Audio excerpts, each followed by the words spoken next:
Welcome to Just a Minute.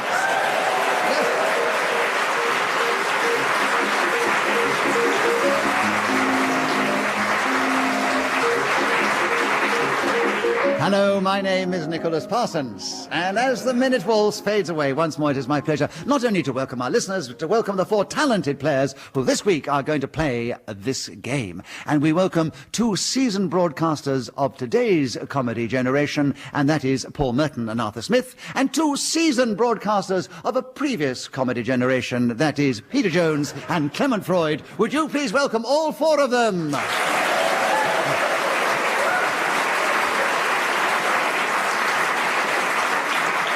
Beside me sits Elaine Wigley, who is going to help me with the score, and she will help me with the stopwatch, and also blow a whistle when 60 seconds are up. And as usual, I'm going to ask our 4 intrepid performers to speak, if they can, on the subject that I give them, and they will try and do that without hesitation, repetition, or deviating from the subject. And this particular edition of Just a Minute is coming from the little library theatre in the centre of the wonderful cultural city of Manchester. And we are part of a festival here in Manchester called Music Live. And in front of us we have a live, animated, Mancunian audience. And so let us get on with the show. And the first subject, very aptly, must be, of course, Manchester. Clement Freud, would you like to start the show with that subject? 60 seconds starting now. Manchester is a typically sexist name for a city, but I know that everyone is pleased that New Labour have designated it the capital of Britain to be. In Manchester, there are football teams, a greyhound stadium with dogs running from traps 1, 2, 3, 4, 5 and 6, wearing jackets which are alternately red, blue, white, black, orange and striped. You get here by train from Euston, and the extraordinary thing about this conveyance is that on the platform you find women who have virgin written on their hats, with no outward sign of that situation. There's a song called On the Road to Manchester, where the flying fishes purr. Paul Merton has challenged. Deviation is On the Road to Mandalay, the song. Different song. I feel that if Clement can sing it, then we can accept it. Absolutely. Yes, all right. And as we are part of the music festival, bizarrely, let's... So, Clement, 2, 3, I thank you 4. for 6... On the road to Manchester. Paul, you have a correct challenge. Therefore, you get a point for that. You take over the subject, and there are only 3 seconds left. Manchester starting... Utterly prejudiced already, this audience. 3 seconds, Manchester, starting now. I remember the song Around Manchester in 80 Days. What a...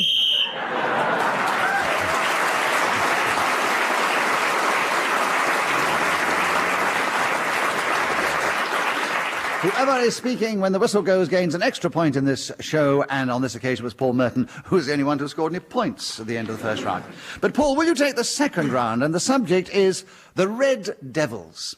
Tell us something about the Red Devils, Paul, in 60 seconds, if you can, starting now. Imagine flying through the air at 25,000 feet with a parachute strapped to your back, taking part in an aeronautical display with that famous team of stunt divers, the Red Devils. I was very pleased to jump with them only last weekend. I didn't realise I was doing it at the time, but I'd got on the wrong flight.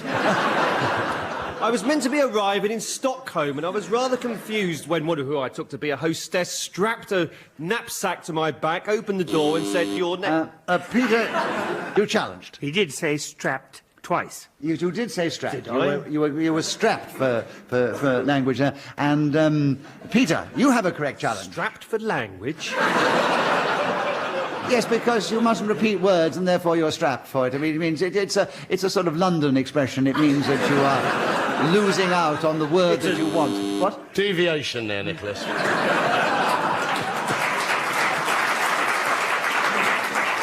Peter, you have a correct challenge. Good.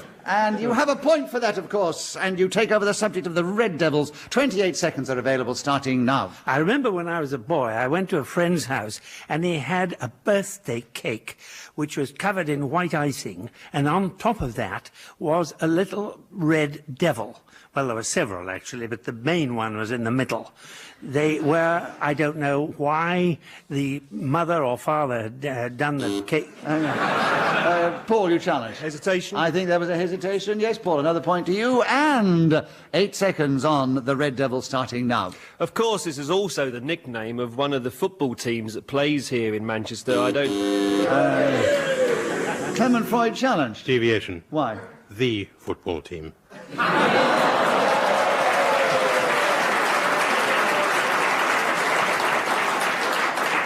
Ingratiating himself with the audience.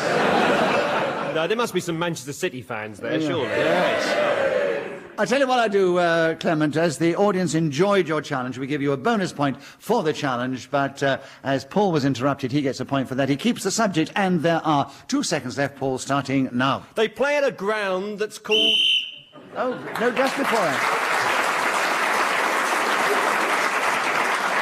Arthur Smith, you challenged just before the whistle. I did challenge with .2, a nanosecond remaining. And I was challenging on 2 grounds. Firstly, because I haven't challenged so far. And secondly, because Paul was about to get the name wrong of the ground that Manchester United play in. He was about to get it wrong. So you're not only a clever writer, you're also a psychic. I am... I've had a few. So what do you think he was going to say? I think he was going to say Main Road by mistake. And what were you going to say, Paul? I was going to say Old Trafford. That's all right. I think he knew. So another point to Paul, I'm afraid that's all. And we finish that round, and Paul's in a strong lead, and we move on to the next round, which will be started by Peter Jones. Peter, from the Red Devils to the Blues. Tell us something about them in this game, starting now. But the blues, to me, means that type of music that was invented by the slaves in the southern parts of the United States many years ago, because they had no other means of expressing themselves, no instruments and everything, and they needed also... Yes, Arthur, you've challenged. I'm sorry, Nicholas, to wake Yes, you I was up having a there. little drink of water. Yes. So, Arthur, what was your challenge? Is it something that you think I was going to say?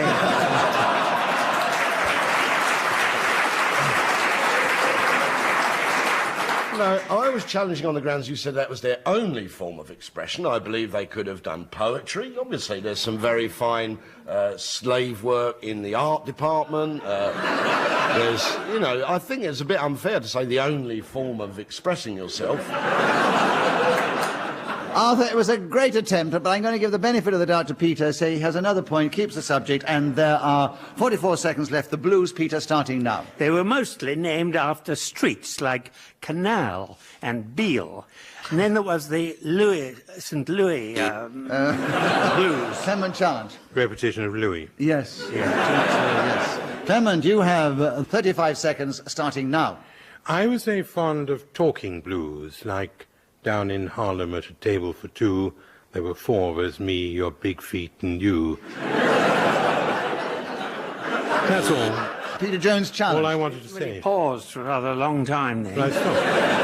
And we call that hesitation, Peter. You're right. Yes. You have the subject back. You have 23 seconds on the Blues, starting now. I heard W.C. Handy, the famous composer of the St. Louis Blues, playing it. Clement challenge. Another Louis. Another. That was at the previous time, before I was interrupted. No, but surely, Peter, you've been playing the game for 30 years.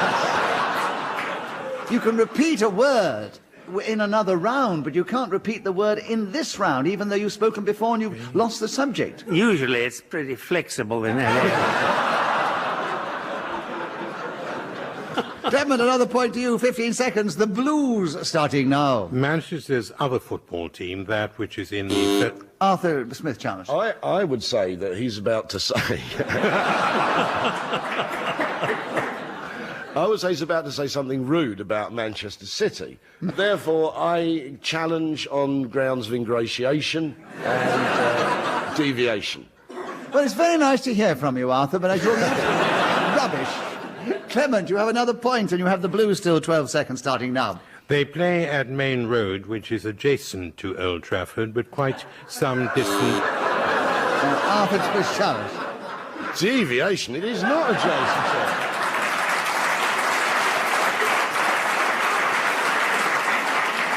So your knowledge of Manchester comes in very handy. If you come from London, they are adjacent. But if you're as knowledgeable about Manchester as Arthur Smith is, you know they're not adjacent. And Arthur, you have a correct challenger point and 6 seconds available for the Blues starting now. Manchester City are the finest football team in the whole world. And, what's more, Peter they Jones can has challenged easily... you. I'm sorry. Peter challenged you. Why? I thought he was going to make a boastful remark. All right, a point for Peter because we enjoyed the challenge. A point to Arthur because he was interrupted. And he has 1 second to continue, Arthur. The Blues starting now. Who has won? Right. Well, at the end of that round, Paul Merton is still in the lead, but now chasing him madly, and in equal place second are Clement, Freud and Peter Jones, and only 1 point behind them is Arthur Smith. And Arthur, it's your turn to begin. And the subject is the Seven Sisters. Tell us something about those. 60 seconds starting now. What a fantastic set of birds they were. The Seven Sisters. I met them at a party in Ealing. I was wearing a chenille suit with rubber patches on the arms. Paul Merton challenge. That's my suit. When are you going to give it back? I lent him that suit about 4 years ago. Yeah, but I put the rubber patches on. Well, that's Right. true. A point to Paul. We like the challenge. The subject still with Arthur. Another point to him. He was interrupted. 48 seconds are left. The Seven Sisters, Arthur, starting now. I was introduced to the first sister. Her name was Ina de Montfort. The second sister, her name was Julia. Clement Freud challenge. Repetition of name. Oh, yes, her name, yes. Clement, a point to you. 39 seconds available. The Seven Sisters starting now. The third sister was called Isabella, while the fourth and fifth were respectively Agnes and Gladys. You don't get that name a lot now. Once upon a time there was a king who had 7 daughters, and he decided to let it be known throughout his kingdom that any man who came and... Arthur, challenge. Arthur, your timing's impeccable sometimes. Or embarrassing, which-ever way you interpret it. What was your challenge? It was an unintentional innuendo, which are often the best ones, I find. Well, I think he was talking rubbish. I don't think it's deviation. None of that was true. In 30 years, you can never be penalised in just a minute for talking rubbish. Clement, another point. 16 seconds. The Seven Sisters starting now. The Seven Sisters Road in London goes due east from Camden Town and reaches Holloway and places even further to the Orient. I use it quite... Peter Jones challenge. That's not on the way to the Orient, it's the opposite. The opposite direction. You have to go through Waterloo to get to the Orient. I think your sense of direction, I will support it, Peter. Thank and you so very you much. have Yes, it was pretty. The idea of the Orient. I mean, the Orient covers such a vast area. It doesn't matter which way you go to get to the Orient. No, I think not a lot of it to the west, you have... no, but and I'd said east. as I've been down the Seven Sisters Road on a few occasions, you don't actually continue going east. It does deviate. Oh, they after still so- talk about it, Nicholas. I'm going to give Peter the benefit of the doubt. So, Thank you Seven very much. Sisters for you. 5 seconds are left, Peter, starting now. It's 7 blocks of stone in Cornwall in the middle of a field. And the...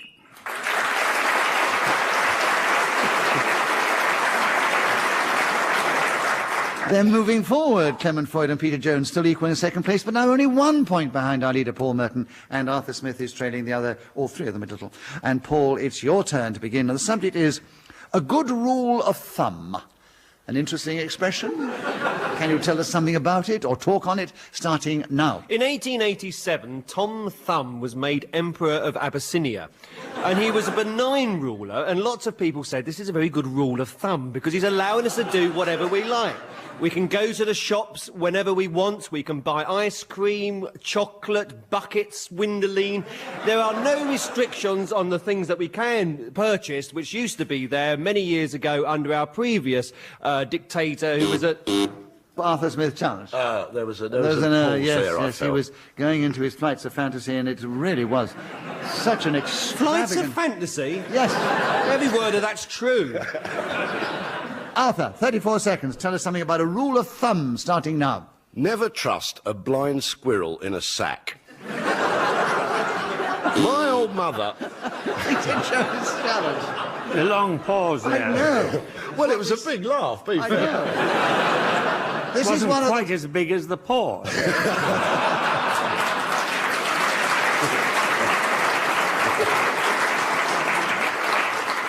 So, Peter, I agree with your challenge. You have 27 seconds. You have the subject, a good rule of thumb, starting now. General Tom Thumb was famous for making the assertion that size doesn't matter. Now, if we go... You never Paul know. challenge you. Hesitation. Yes, I'm afraid I agree. 18 seconds. A good rule of thumb. Back with you, Paul, starting now. Don't allow a deaf moose to buy a round of drinks. It will take forever to understand the audit. No, 3 baby shams. A Clement Freud challenge. Deviation. Why? A moose they. I thought that they was applying to some other people, not the didn't. moose. Are there any deaf mooses we can put it to in the audience? That was telling me. I'm going to give the benefit of the doubt to Paul. Paul, 9 seconds on a good rule of thumb, starting now. I suppose when you're playing Just a Minute, a very good rule of thumb is to make sure that you can speak for 9 seconds about deviation, hesitation, or...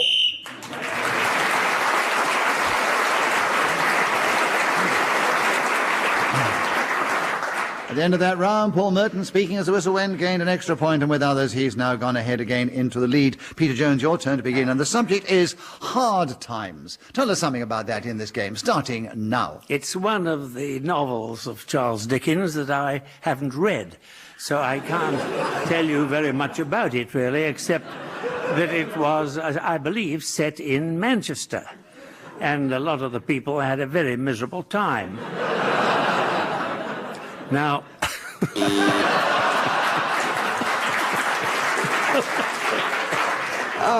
First time on Just a Minute, the summers actually dried themselves up. Well, it wasn't Just funny. for the sake of the listeners, I should explain that Peter suddenly burst into a fit of giggles. He suddenly thought what he said was extremely Nicholas, funny. Yes, you Nicholas. travel. Yes. Giggles can be heard on the radio. Yeah, I realise that. But I was trying to paint a picture for all those people who are glued to their television sets. They may be in their cars at the moment. Radio, Nicholas, it's radio. I know it is. But I like to throw these things out occasionally to see if everybody's listening. Right. Arthur, I agree with your challenge of hesitation. Hard times. With you, 40 seconds, Arthur, starting now. Hard times is the future of Nicholas Parsons' career. Clearly, a man... Excuse me, there's somebody in the audience who clapped at that.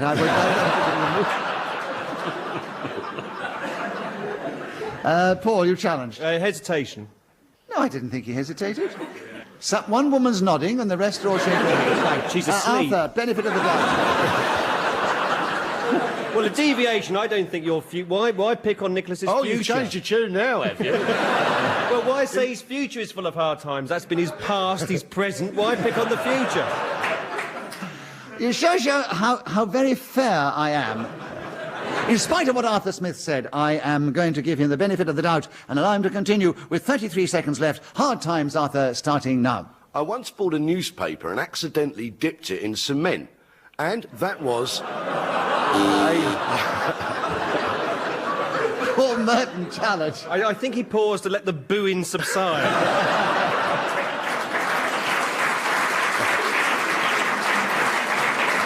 He was riding the booze. Paul, you had the subject. 26 seconds, hard time starting now. I accidentally dropped a copy of the Daily Telegraph into some very hard cement, and it came out, and I realised that what I had was a very stiff newspaper. I tried opening it and reading it on the tube, but unfortunately the dust fell out from the pages and fell into this old woman's boots. Clement Freud challenged. 2 falls. Yes, he fell. 12 seconds are available for Clement Freud on hard times starting now. Hard times is when nothing goes very well for you, when the audience fails to laugh, and the people sitting either side of you challenge remorselessly without any good reason.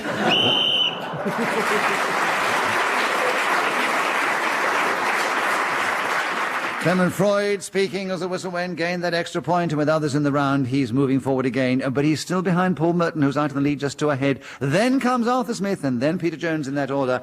Clement, your turn to begin. The subject, games. Tell us something about games in 60 seconds, if you can, starting now. Games is the third-person singular of the verb to game or gamble, and it makes no particular difference whether you refer to bridge or craps.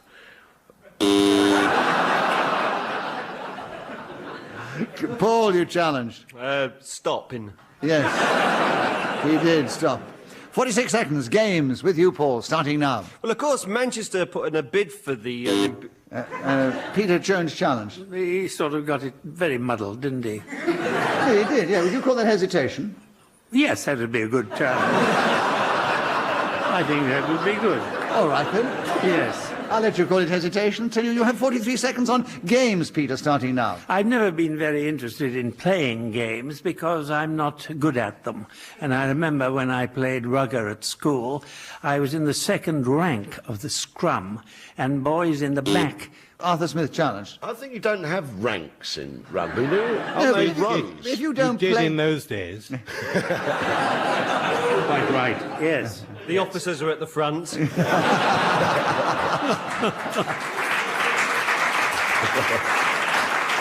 I imagine... Sorry? Right, such a No, I was change. going to say that if you don't play the game very often, Arthur, I imagine that you would refer to the second row as a second rank. I mean, Peter said he's not very good at the game. That's right, I did. Right.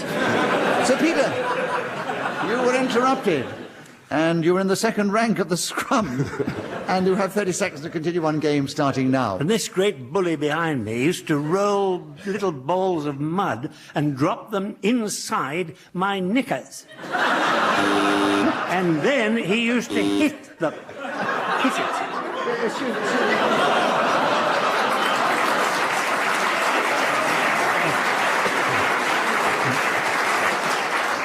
I must explain to the listeners that the applause there was because the passion that was showing in Peter's face there. Yes, you touched a nerve there. Was such that I had to stretch across and actually restrain him for a minute. You could hear what Paul Merton's challenge was. Well, little balls of mud dropped down the knickers. I mean, deviation, surely. In a rugby match. No, I think, you know... You think that's all right, then? Is this the He message said- you're going to give to India and China? It's all right to give that image because Peter said he did not play the game very often and didn't enjoy it. The assailant would have been someone in the third rank, presumably. Yes, that's right, behind. All right, Peter, we're going to let you have the benefit. 27 seconds starting now. Good Lord, what a long time.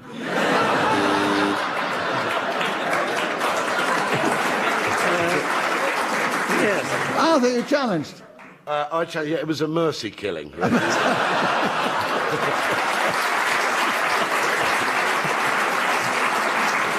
Hesitation. All right, so the 17 seconds available for you, Arthur Smith, on games starting now.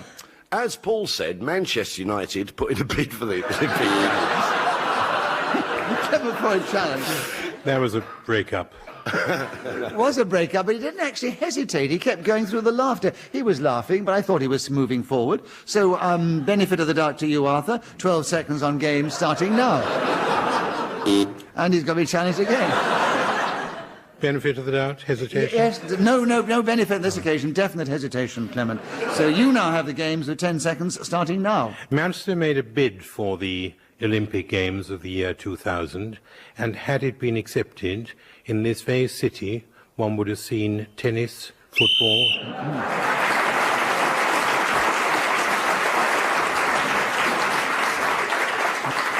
Right, so at the end of that round, Paul Merton is still in a strong lead, but only 3 ahead of Clement Freud, and he's 3 or 4 ahead of Peter Jones. No, Arthur Smith's there. Arthur Smith's just one behind Clement Freud. Peter Jones. Who cares?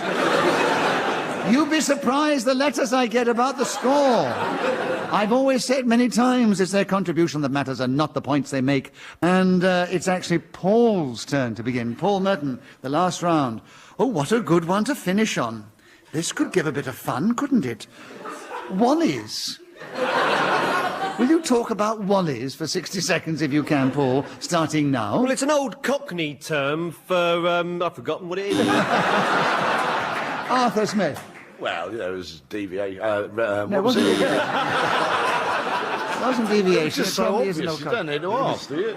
Hesitation, right. 58 seconds. Wallies with you, Arthur, starting now. It was a very fashionable word in the 80s, Wallies. It was a word to describe people who were absurd and embarrassing, possibly wearing sandals with socks at the same time. Another usage of it is as a gherkin that sometimes lurks in the bottom of a jar of pickle.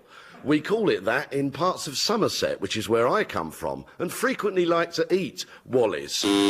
Paul challenged. You're not from Somerset. I am.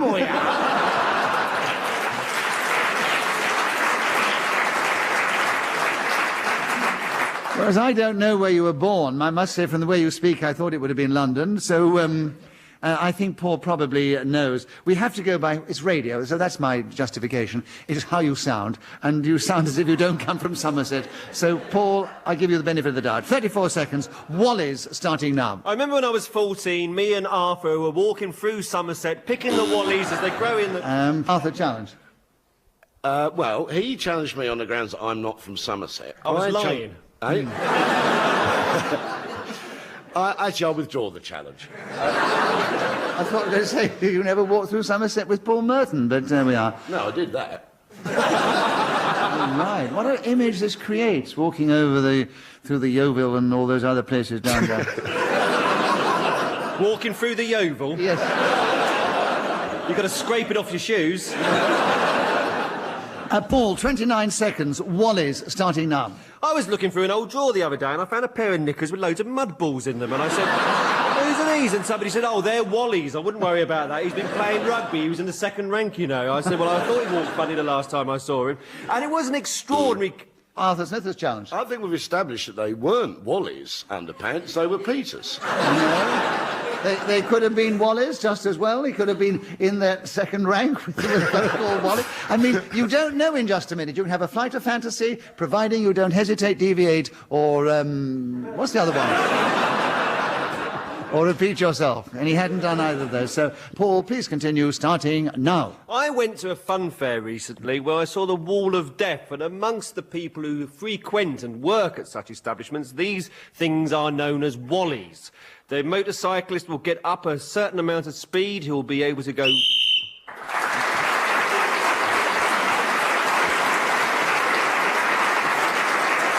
So, Paul Merton talking about Wallies till the whistle went, gained an extra point for doing so and brought the show to a close in fine style. It only now remains for me to give you the final situation amongst these 4 players. And very close it was, too. Peter Jones just finished in 3rd place. Because he was only a point or 2 equal in 2nd place, which was Clement Freud and Arthur Smith. But they were quite a few points behind the man who gained most, so we call him the winner this week, Paul Merton!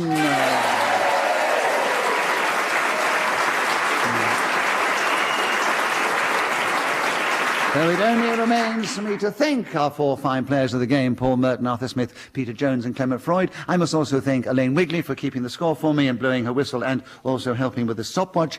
Ian Messiter we must thank because he thought of the game, and Jobson because she produces and directs it so well and with such skill. And so from all of them and me, Nicholas Parsons, and particularly this audience here at the Library Theatre in Manchester, but particularly all our listeners who've tuned in, be with us the next time we take to the air and play just a minute. Until then, from all of us here, goodbye!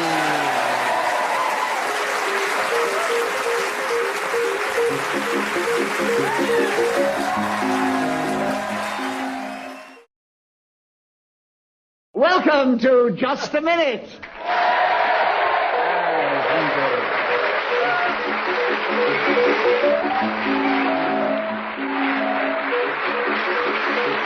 Hello, my name is Nicholas Parsons, and as the minute waltz fades away, once more it is my pleasure not only to welcome our listeners, but the four brave and intrepid exponents of Just a Minute who are going to play the game this week. We welcome back one of our regular players who's shown such skill and dexterity in the past, that is Paul Merton. We welcome back someone who's only played the game a few times, but has played it with such skill. We've got him back again, that's Kit Hesketh-Harvey. And two people we cannot get rid of because they played with such talent over many, many years, that is Peter Jones and Clement Freud. Would you please welcome all four of them?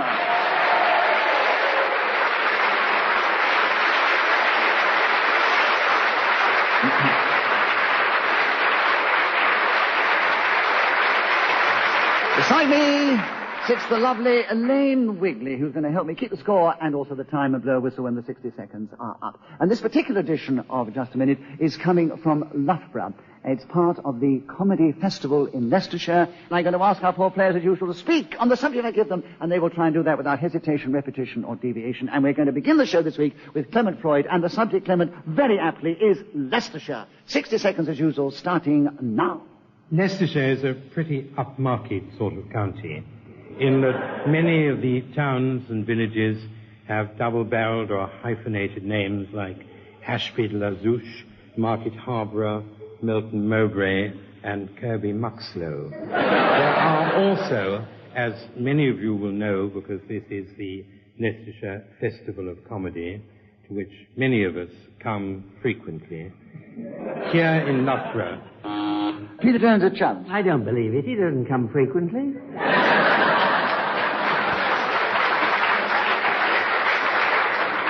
You're right, Peter. I think there's deviation. I mean, we haven't been frequent the first time we've been here. Yes. And I don't think the festival's been going more than a few years. So, Peter, a correct challenge, which means you'll get a point, and you take over the subject of Leicestershire. There are 29 seconds left, starting now. I spent a fortnight in Leicestershire many, many years ago. I've repeated that already. Clement Freud challenge. What? Many, many years. Yeah, I know.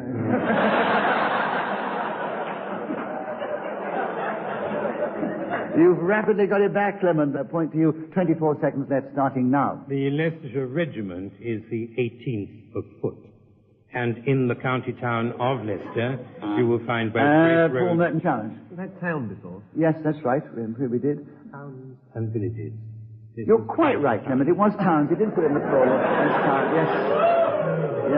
Yes. So, Clement, an incorrect challenge. A point to you. 17 seconds available. Leicestershire starting now. City plays football at Filbert Street and cricket at Grace Road. Leicestershire. Hesketh-Harvey challenge. I'm afraid there was a hesitation. There was a hesitation, yes. So 9 seconds are available for you to tell us something about Leicestershire, Kit, starting now. Edward VII, when Prince of Wales, wanted to come and live in Leicestershire, but Queen Victoria forbade him because she said the morals were too lax and dissolute.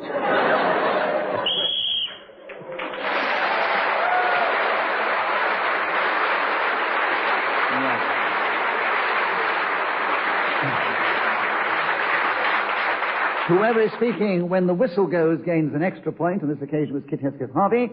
So he has 2 points at the end of the round. Clement Freud has 2 points. Peter Jones has 1. And Paul Merton has yet to score. But Paul, it is your turn to begin. The subject, Going Dutch. 60 seconds as usual, starting now. I think it's generally a very good idea if everybody pays their own way in life. That's the way I look at things. If I was to go to a restaurant and I was to invite the first 3 rows here, and I said, come and have a crispy pancake with me, you cheeky little monkeys, we would wander into this food hall and they would eat a great deal. And I would have to say to them at the end of this particular repast, I'm sorry, I cannot pay for everybody. We will all have to pay.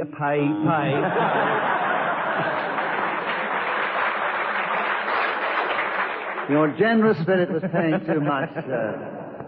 Kit, you've got in on Going Dutch. 34 seconds are left, starting now. It was in 1688 that... Paul, the challenge. No, it wasn't.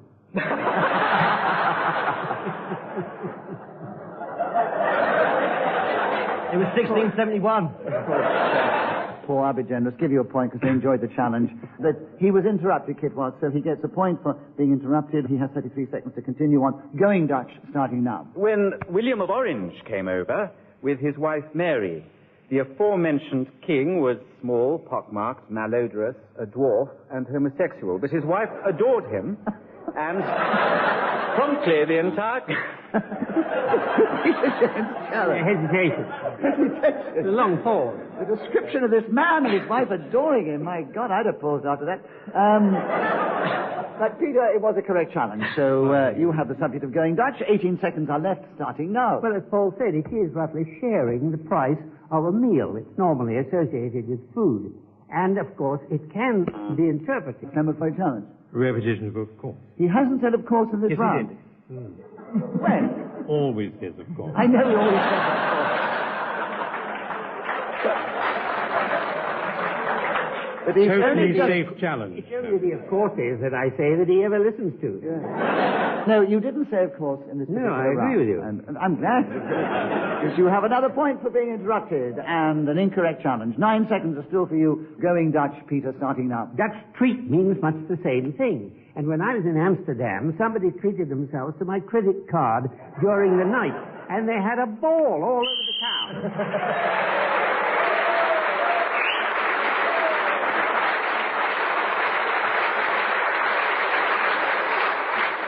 Well, the points that Peter Jones and Kit Hesketh-Harvey got in that round has put them equal in the lead together. And, Peter, it's your turn to begin. The subject, Waterloo. There are 60 seconds. Waterloo with you, Peter, starting now. One of the great stations of London that serves most of southern England. And you can travel from Waterloo to Teddington in 15 minutes. Every 15 minutes if you want. Ah, poor challenge. 15 minutes. 15 minutes. Yes. Yes. Well, they are very regular.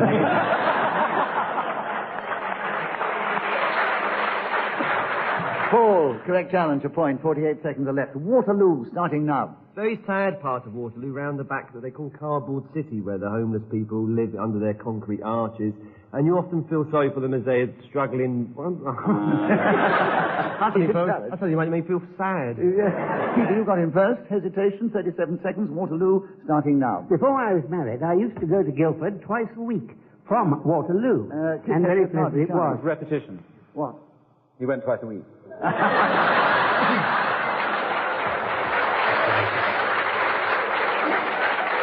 Can't be right. Right, yeah. A bonus point to Kit Hesketh-Harvey.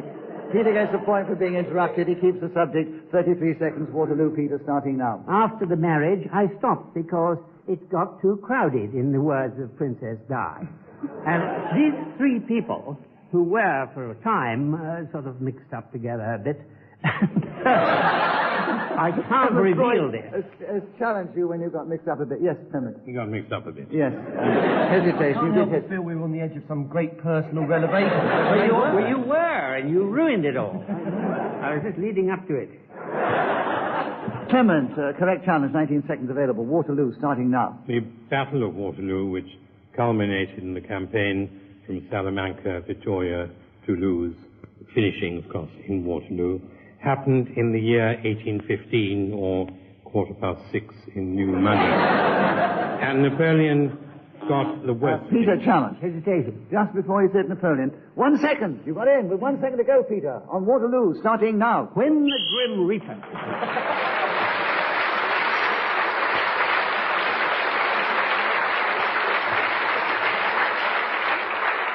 Peter Jones got a number of points in that round. He has leapt forward and taken the lead at the end of that round. Kit Hesketh. You obviously have your own camp followers in Loughborough. Oh, they're not all camp.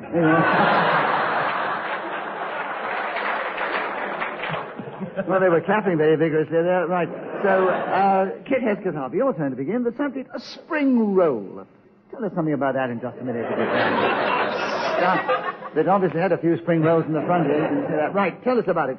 60 seconds, starting now. Now, I have a little terrier, which I take for walks, and he loves nothing so much as a nice spring roll. Not for him the bottles of cologne which adorn my dressing room table. He likes to go where pastures have been pre-inhabited by goats or sheep or horses, and to lie on his back, feel the sunshine on his belly, and wriggle around in it. We call it Max Clifford. And it can also mean, a spring roll, a little Chinese starter, one of the dreariest. Clement, you challenge. Repetition little. Yes, there's too many littles there, yes. A little Chinese starter. Right, I like that. A spring rolls with you, Clement. 31 seconds, starting now. In spring, a young man's fancy likely involves a spring roll, which probably has more monosodium glutamate than any other dish that you get in restaurants of the East. I like number 24. I tend to go to these places, and if you ask for a number, you are... Paul challenge. Number. 2 numbers, yes. Paul, you've got in on a spring roll with 10 seconds left, starting now. I'm just trying to think what Peter Jones was doing in Guildford for twice a week, which he had to stop after he'd got married. Clement Freud challenge. Deviation. Well, we don't know.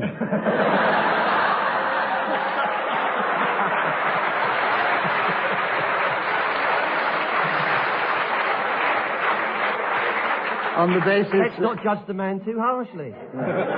You think he was having a spring roll? That's what I was getting to. But the point is, you see, within the sort of concept, let alone the rules adjustment, if you don't establish that fact, it is interpreted as a deviation, and I have to agree with Clement. And he's got him with 1 second to go on the spring roll, Clement, starting now. All right, I tell you what, give Paul a bonus point for his comment. But Clement still gets a point for a correct challenge. And 1 second on spring roll, Clement, starting now. Spring chicken. Oh, Paul, challenge. Hesitation. Yes, of course, Paul, right. Half a second to go, Paul, starting now. Clement, challenge! I've got to be fair to him, so I'll be fair to you. You've got another point, and you've got a third of a second starting now. Yep. Yes, right.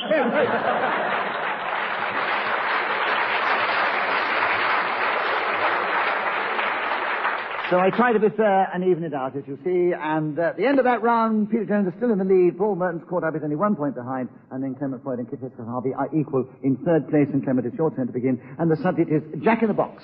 60 seconds as usual, starting now. Jack in the Box, or what the French call Jacques dans la boîte, is something which I'm not sure how it came about.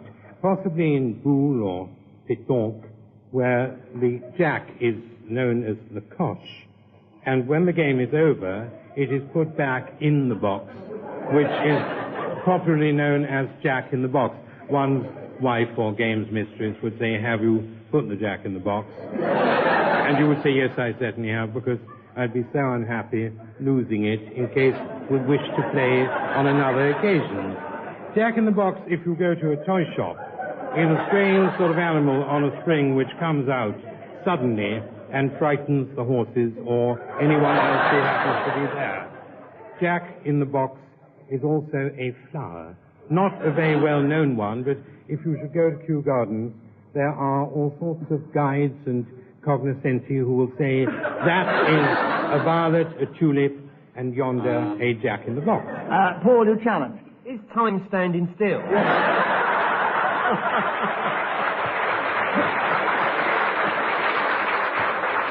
You spotted it. He's gone for 1 minute and 10 seconds, which deserves a round of applause in itself. Yes.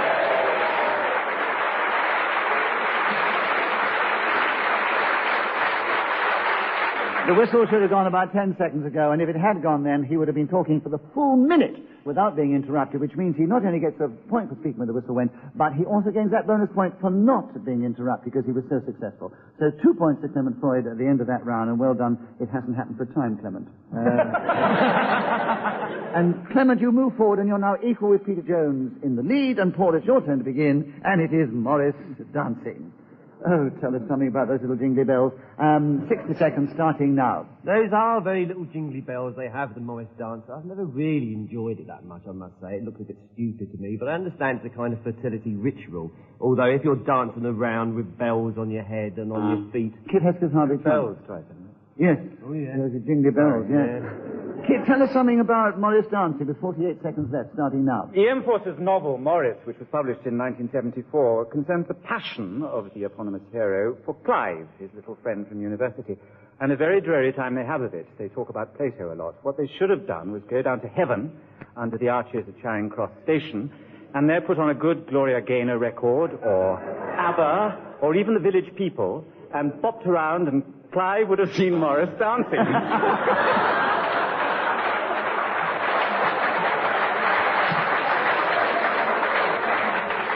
I think think you got caught on your own errant sin there. But Paul was the first to challenge, yes. 23 seconds, Paul. Morris dancing, back with you, starting now. If I was a woman, I wouldn't go near one of these men, so I don't know how it can be a fertility right. Clement Freud challenge. I thought he'd stopped. He did. So we interpret that as hesitation. 17 seconds are available for you with Morris dancing, Clement, starting now. I believe Morris was originally Chevalier, the eponymous author of that appallingly... Peter Jones challenge. Hesitation. Yes? All the time. One hesitation is enough, Peter. You mean repetition of hesitation? Yes, right. Yes. But you can't have 2 points, I'm afraid. Only one, Peter. 7 seconds available for you to tell us something about Morris dancing, starting now. Far be it from me to criticize any branch of the entertainment industry, but I do feel that these people who prance about in night...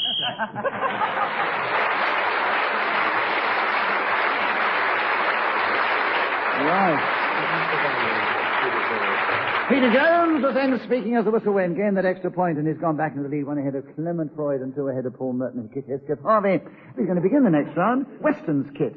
Tell us something about those in this game, starting now. I've always been rather more of a thoroughly modern Millie man myself, but I do very much enjoy Marlene Dietrich in Destry Rides Again, where by the end of the film she looks like, in the words of her own lyric, something that the boys in the back room have had. It is a film ruthlessly parodied by Madeleine Kahn in Blazing Saddles, in the character of Lily von Stumpf, I think, or Stumm, which is Yiddish for something quite unrepeatable on Radio 4. Paul.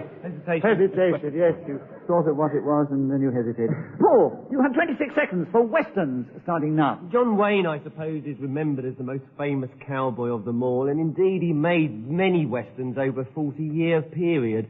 Perhaps the best director he worked with was somebody called Ford, whose first name was similar to the other guy I've just mentioned, so I can't actually say what his,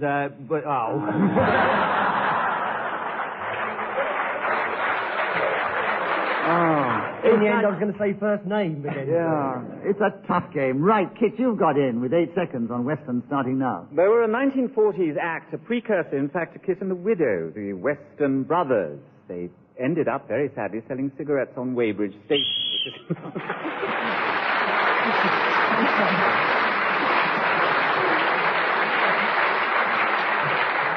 At the end of that round, Kit Hesketh-Harvey has taken the lead. Oh. He's 1 ahead of Paul Merton. Clement, your turn to begin. The subject, things that go bump in the night. Can you talk on that subject in just a minute, starting now? Things that go bump in the night, or what the French would call...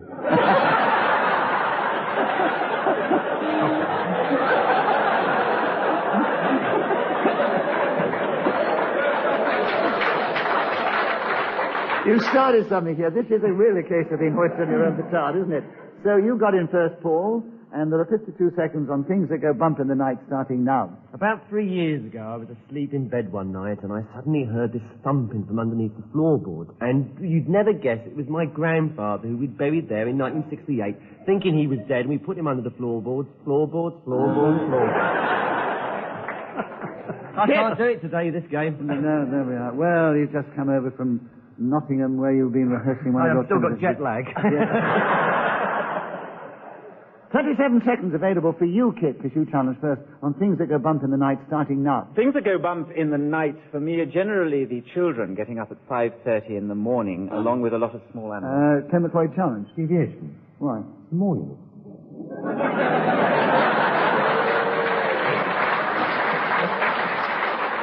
Things that go bump in the night, Clement, 30 seconds, starting now. In my own case, things that go bump in the night. My heart... Peter Jones challenge. Hesitation. Yes, Peter. 24 seconds for you on things that go bump in the night, starting now. We had a very old fridge which used to go bump when it switched on, when it was activated by the temperature being raised. When it was. Sorry, Peter. Did I say that twice? Yes, you did. Really? Really? When it was going on. I don't really listen when I'm talking.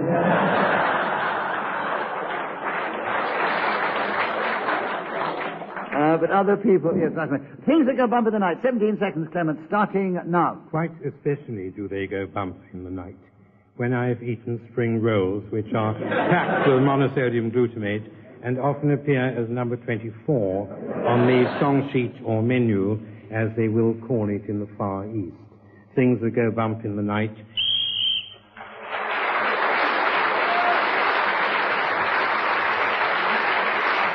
At the end of that round, Kit Hesketh-Harvey in the lead. He's now joined by Clement Freud, their equal, but just a couple of points behind them are Paul Merton and Peter Jones. Paul, your turn to begin. Surfing. Tell us something about that in just a minute if you can, starting now. Well, first you must catch your wave. You go down to the beach with a surfboard under your arm, you put it down on the sea, you swim out as far as you think is reasonably safe, and then you wait for that great big surf to come towards you. It's quite exhilarating to be at the top of a 100-foot ridge of water, looking down at the sea below you, tasting the fresh air. Peter Jones' challenge. He has inevitably mentioned the sea twice. Yes, he has.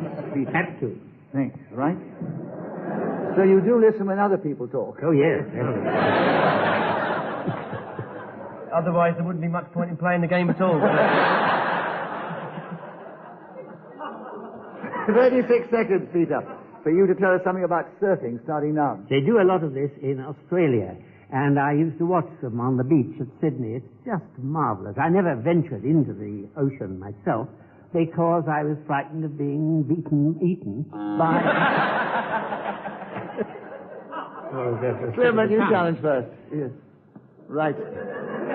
23 seconds, surfing with you, Clement, starting now. This is the manifestation of an amnesic monarch who says, "Arise, surfing," not remembering exactly the name of the person who is about to be elevated to this great rank, which is so happy. Kid challenge, Kid. Yeah, I think so, Kid, yes. He started off in a wonderful spiel there, and it went down a dead end, I think. 7 seconds, surfing, starting now. Few people know that Nicholas Parsons is great at surfing. Those who've seen him hanging 10, waiting for a re-entry in his little rubber wetsuit.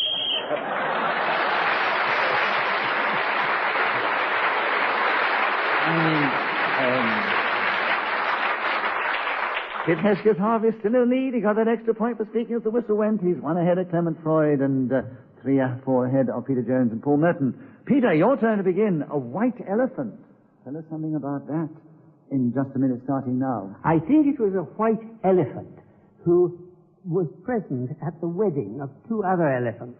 The white one wore a parson's collar and carried a prayer book, and the bride wore a tutu, and it was pictured and put in the papers in New York to advertise the circus there. And when Dorothy Parker saw the photograph, she said, "I give it 6 months." Now, we've got a lot of white elephants at home. They're mostly things that we want to get rid of if we can. One of them is a spaghetti maker. Now, if you have an enemy, give him one of these machines, because they are a terrible bore. They don't make very nice pasta, and they occupy a great deal of space. And I thought you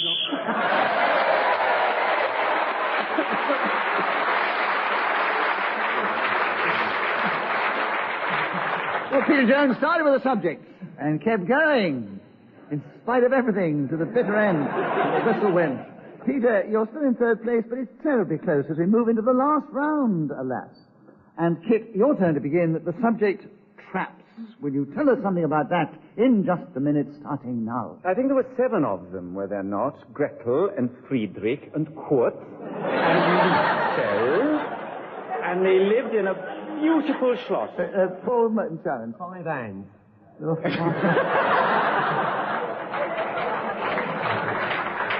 As for those who write in, the occasion let 1 or 2 hands go, but 5 no. Paul, correct challenge, 51 seconds. Traps, starting now. If you go down to Wimbledon Stadium on a Tuesday, Wednesday or Thursday, you'll see the greyhound racing, and it's a fantastic night out. It doesn't actually cost that much. You can put as little as 50p on as a bet, or £1 if you like. And I know some people, there was one man who used to go down, and he used to play, you know, this... Kit Hesketh-Harvey. Go down, I'm afraid. Well, he was going down. People were going down too much there. And, that was a trap, wasn't it? 36 seconds for you, Kit. Traps, starting now. They lived in a beautiful schloss Near Southwark. Clement Freud challenge. Had a Schloss. I think we have a before. Schloss. It is. I'm sorry, I thought the button came up from the top. Right. Clement, you have a correct challenge. Another point, 33 seconds.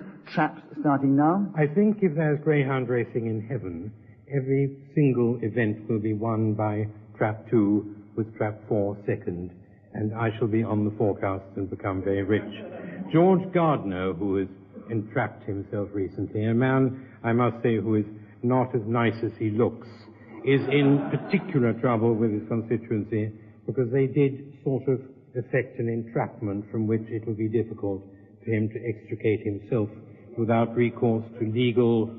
I saw her put her whistle in her mouth.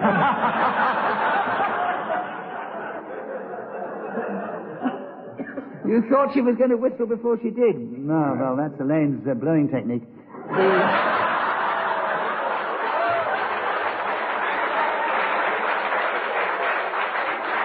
We've definitely got a comedy audience here at the festival, haven't we? Kids, are you challenged with half a second to go? Was it? Yes, and it means that you're probably going to win now, whereas Clement and you would have had a draw otherwise. But anyway, what's it matter? The points are not as important as the talent and the expertise that is displayed. Half a second, kids, on traps, starting now. High on the hill lives a lonely goatherd.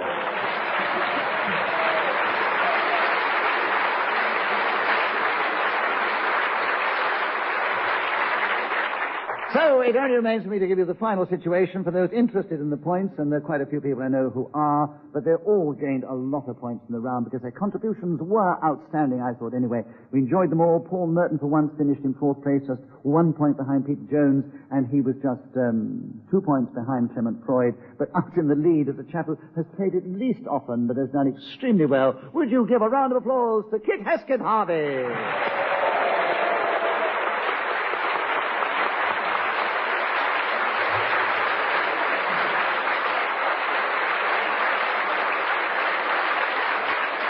It only remains for me to thank our 4 talented players of the game, Paul Merton, Kit Hesketh-Harvey, Peter Jones and Clement Freud. Also thank Elaine Wigley for so delightfully keeping the score and blowing her whistle so elegantly. And also Anne Jobson, who has directed the show for us. Ian Messiter for creating Just a Minute, so we all keep in work and have such fun. And we hope you at the Leicester Comedy Festival have enjoyed it as much as we have in playing Just a Minute to then. From all of us here, goodbye!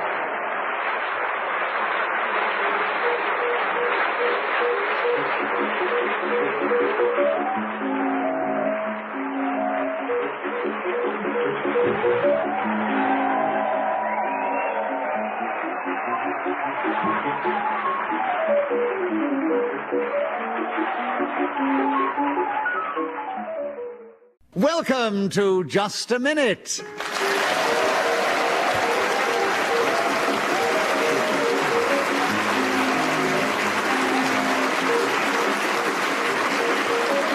Hello, my name is Nicholas Parsons, and as the minute waltz fades away, once more it is my pleasure to welcome our listeners, our audience in the studio, and the 4 talented people who this week are going to play Just a Minute. We welcome back 2 of our senior players of the game who've been with the show since it began over 30 years ago. That is Derek Nimmo and Clement Freud. We also welcome back 2 of our younger generation of comedy performers, that is Fred MacAulay and Tony Hawks. Would you please welcome all 4 of them?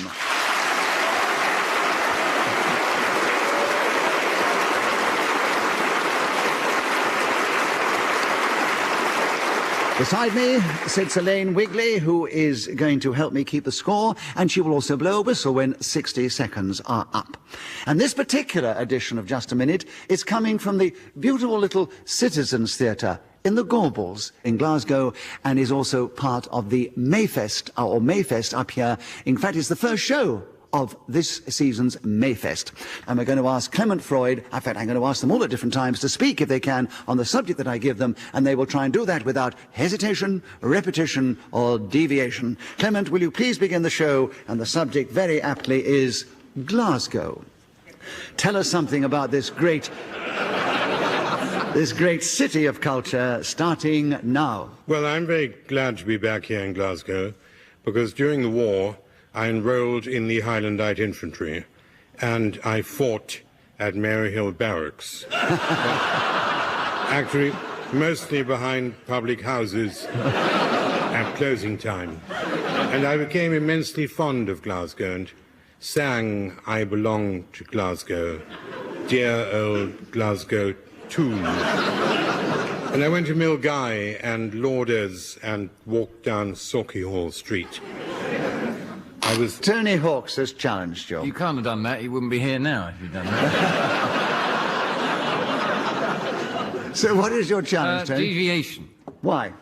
Oh, I can't be bothered. Let him carry on. Well, I can believe he walked down Sauchiehall. He certainly paused, but you didn't have him for hesitation. Too late now. No, too late now. Because, no, so that was an incorrect challenge of deviation. So Clement keeps the subject. He has 25 seconds to go, and the time starts now. There was a restaurant in the Midland Hotel near the station, which was awfully good, and London actors who came up realised that I was fighting in the... Oh, Tony, you've challenged again. Well, I went for hesitation, but then I don't think he did, to be honest. Well, I'm not having a very good evening, am I? But I thought you had repetition, did you? No, I didn't have repetition either. No, you did actually repeat fighting, but you didn't spot it. Right. So, Fred, so you've challenged. It was repetition. Yeah, but it's too late now, Fred. So that was an incorrect challenge from Tony. We don't say for a second challenge. Derek, you've challenged as well. I'd just like to say that I'm very pleased to be back in Glasgow as well.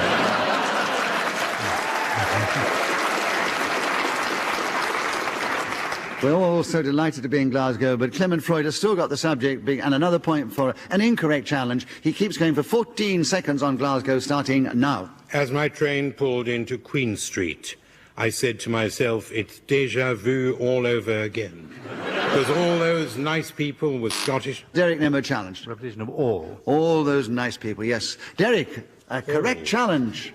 4 seconds are left for Derek, having got it. It is so Wait wonderful a minute, to I be back haven't here said with to the audience yet.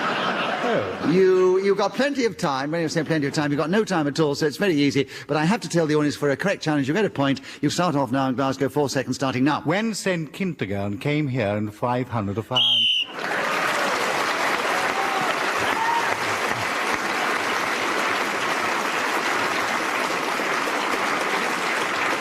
Whoever is speaking when the whistle goes gains an extra point. On this occasion was Derek Nimmo, so he's now equal in the lead with Clement Freud.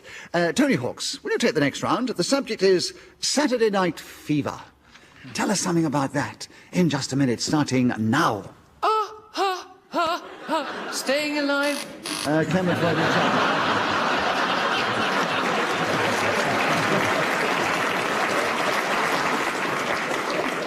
charge. Repetition. I'm afraid so. You just done it once, but you went on doing... No, hang on. Ha is all one word. No, it isn't, I'm afraid. I have to be accurate within the rules of just a minute, and it was repetition. I'm sorry, Tony.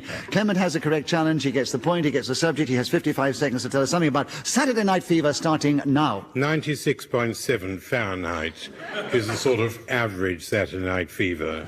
Although if you find centigrade folk walking down Sauchiehall Street, you're likely to discover 36.9.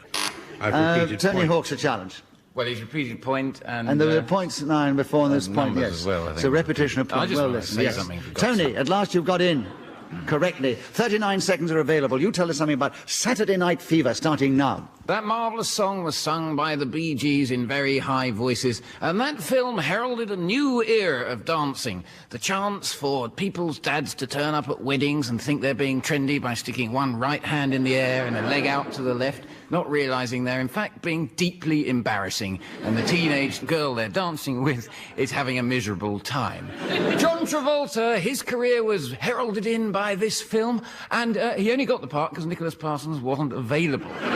I personally have a Saturday Night Fever whenever I come to this fantastic place of Glasgow. I'm so excited, there's so much to do, not like in Edinburgh.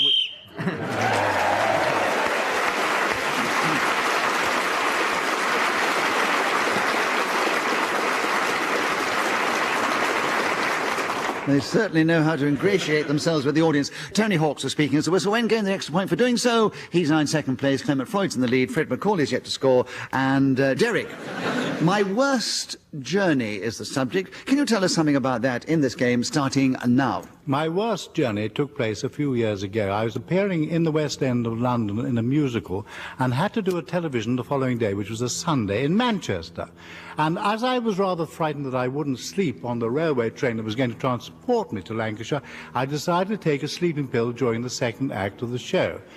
Not normally taking these tablets, I thought I'd better have a second one, just in case. I then arranged to get into my pyjamas and dressing gown, and I had a car to take me to Euston Station. When I got there, I was deposited rather a long way outside because they were putting part of the station down. And I was walking there in this looking like an Arab carpet salesman until I got to the platform, and there I found myself very, very weary. Oh. My own stupid fault.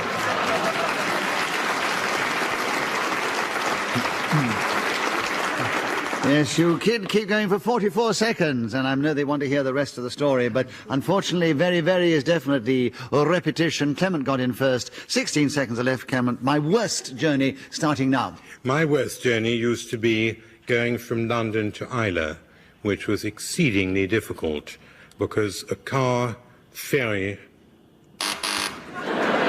Tony Hawk's challenge. I wanted Tony Hawk's challenge. Hesitation. It was hesitation. Tony, another point to you, and 6 seconds are left for My Worst Journey. Tell us something about it, starting now. My worst journey was coming to do a show in Almouth with Just a Minute, and I forgot to get off the train, and it went to Edinburgh.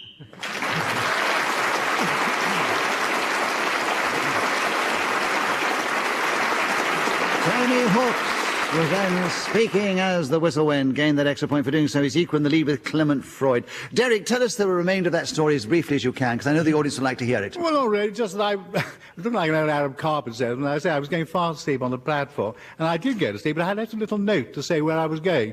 And suddenly, when the train eventually did come in, put me on the train, off I went to Manchester, and that's the end of the story. Very boring, but there you are. I was just trying to fill in the bit.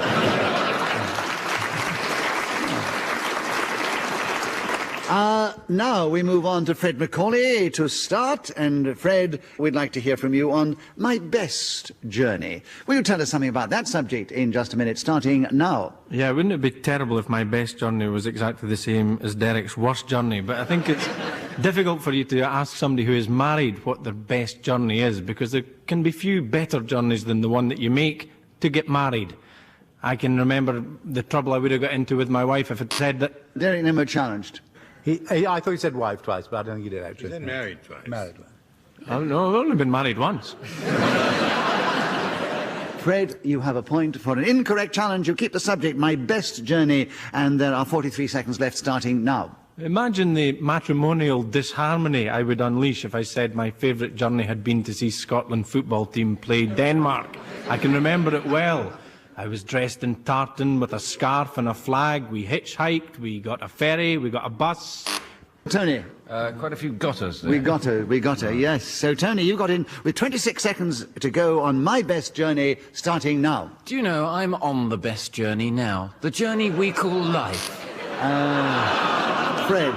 I tried to get in before he got to the journey through life because he's on no journey whatsoever. He's static. So what is your challenge? It would have been deviation.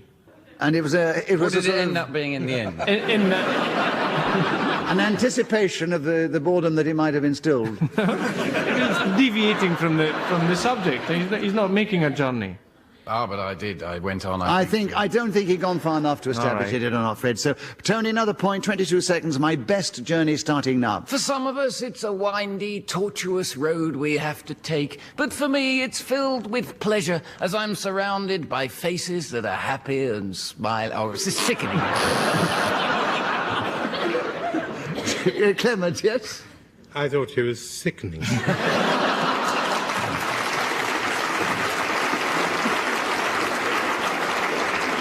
I think he was falling apart in trying to be philosophical. Tony, you lose the subject. A point to Clement and the subject. 11 seconds. My best journey, Clement, starting now. My best journey was going to Euston Station to see Derek Nimmo in his underpants waiting for a train to Manchester. It was extremely hilarious, and many of...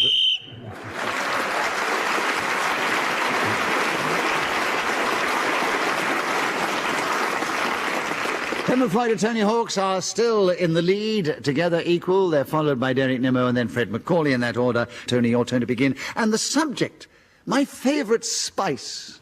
Will you tell us something about that subject, that person in this game, starting now? It's so hard to choose because there's posh spice, sporty spice, ginger spice, scary spice. Frankly, I'm just waiting for 30 years when they're all old spice. Up until now, I've managed without actually having a favourite spice. Do you need one? I don't think you really do. But if I was pushed on the subject, I suppose it would be rosemary, because it would remind me of Rosemary Wilcox. What a time we had together in the...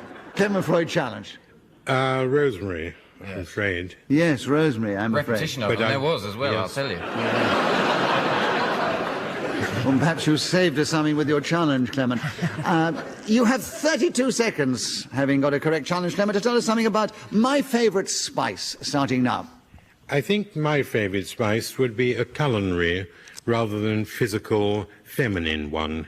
Nutmeg springs to mind. Vanilla comes not far behind.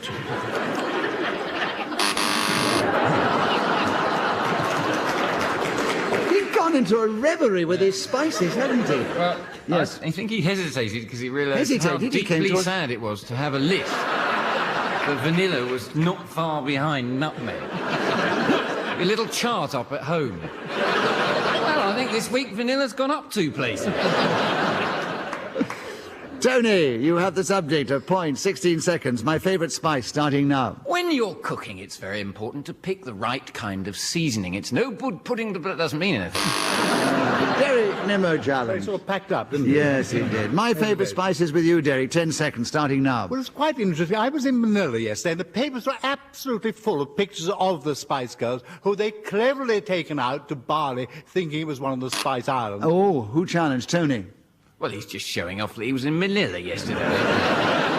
But then he always does that in just a Anyway, minute. barley isn't a spice. I was just going to come to that. Ah, right.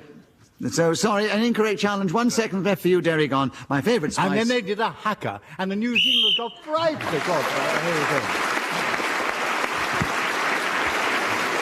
go. Derek, speaking as the whistle went, gained that extra point. He's moved forward. He's one behind our joint leaders, and Fred MacAulay's one behind him. It's all very close out there as they battle for points as they entertain you. Derek, your turn to begin. Bringing the house down. Will you tell us something about that? 60 seconds, starting now. For my standards, because I'm very poor, last Christmas I had to do pantomime at the Theatre Royal, Bath. I didn't get many laughs, and I myself didn't bring the house down. But at the end of the show, for the song sheet, we asked little children to come up and tell a joke. And one little girl, terribly pretty, said to me, she said, what is the definition, she said, of a drawing pen? And I said, I've no idea. And she said, a smarty with a willy.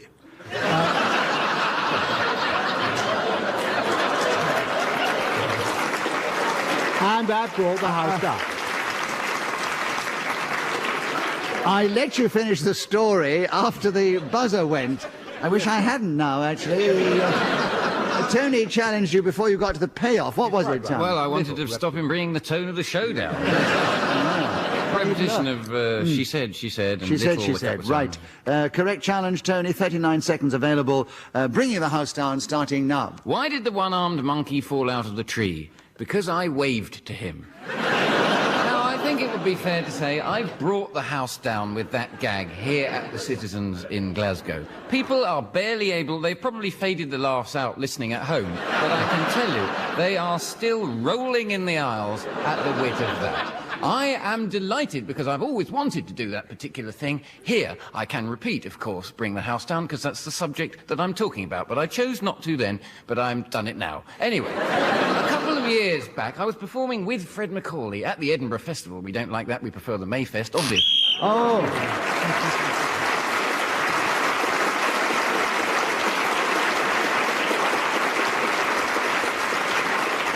Fred, you actually challenged just before the whistle went. What was it? Repetition of that. Of what? It was the most pedantic thing I could come up with. It was a repetition of that. Van. That. Sorry, I have a curious Scottish accent. only 1 point separating all four of them out there in the lead as they battle for points. And Fred, it's your turn to begin. And the subject is the old firm. Something means a lot. It doesn't mean a lot to this lot out there, I can tell you.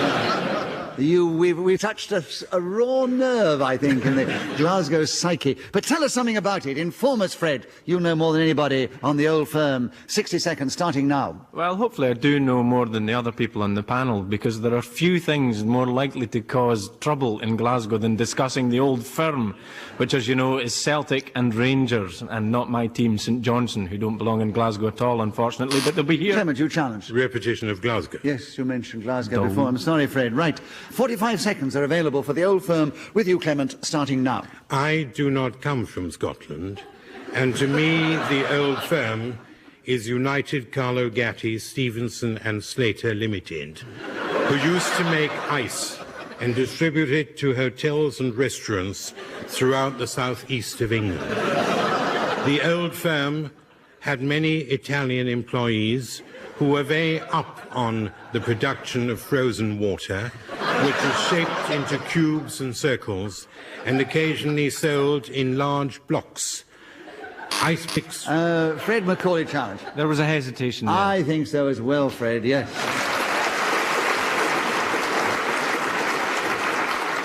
11 seconds are available for you, Fred, with the old firm is back again with you, starting now. Well, before I get back to the old firm in Glasgow, Yes, Clement. Repetition. Glasgow again. Yeah. It's difficult not to see the old firm in Glasgow, isn't it? Right, 6 seconds. The old firm back with you, Clement, starting now. I understand there are several old firms in Edinburgh, a city not far removed from where we are at this moment. You catch a...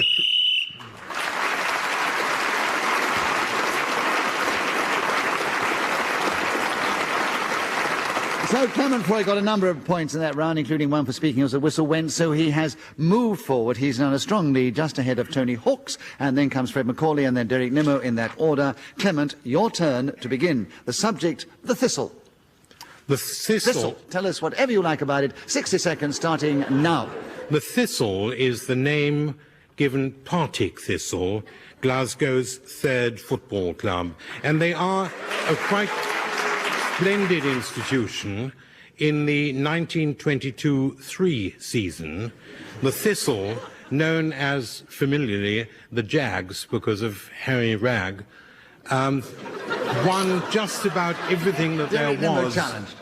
Hesitation. There was an yes, definitely. Right, he was searching there. 35 seconds are still available. Derek, you have another point. You have the subject. It's the Thistle starting now. I bought a video the other day of Partick Thistle, 275 good throw-ins. It was absolutely wonderful. I enjoyed watching it quite tremendously. The Thistle, the order of, is, of course, the greatest... And Clement challenged.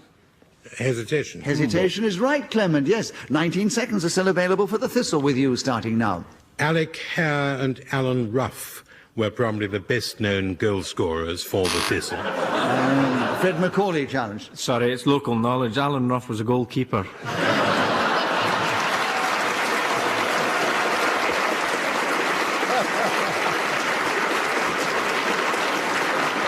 So I think... He took penalties and scored goals.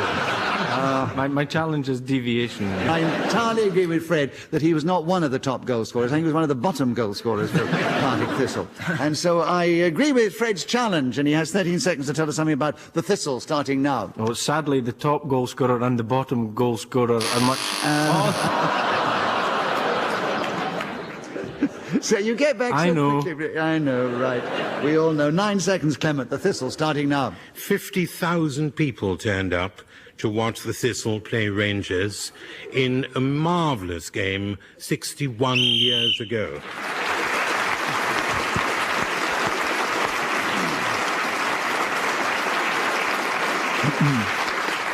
So Clement is piling up the points. He's moved further ahead, including one with speaking as the whistle went. Tony Hawks, will you take the next round? The subject, the sporting life. Will you tell us something about it in this game, starting now? Clement, as we know, loves his racing and no doubt is a devotee of the sporting life. I asked him not long ago if he was addicted to gambling, and he said this was nonsense and gave me 6-to-1 odds that he would have given it up by the weekend. I like to read The Sporting Life. It's a marvellous publication, but I know why I've been given this subject is because I lead such a sporting life myself. I get up at 8 o'clock in the morning, go for a 10-mile run, then it's table tennis, then golf, bobsleigh. Sometimes I'll do some synchronised swimming if I'm feeling that way inclined. I just love the bits where you put those neck things... Oh, that's my nose, not my neck. Anyway, that doesn't matter. I didn't repeat anything. It was rubbish, but I'm still going, and I'm loving it. When I'm playing one of my favourite sports, I like to wear... oh, please stop.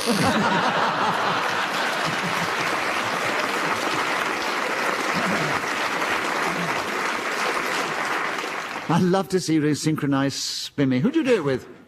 With you. Oh, I wondered who it was beside me. Well, right. it's after I've taken those hallucinogenic drugs.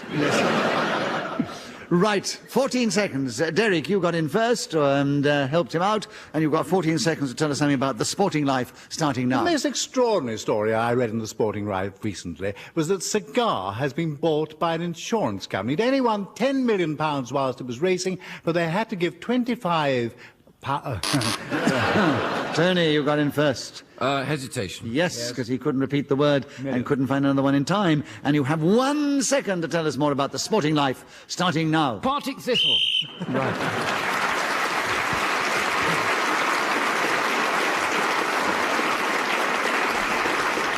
So Tony was the biggest point scorer in that round, including one of speaking of when he's moved forward. He's still in second place, just ahead of Fred MacAulay and a little further ahead of Derek Nimmo. And Derek, it's your turn to begin.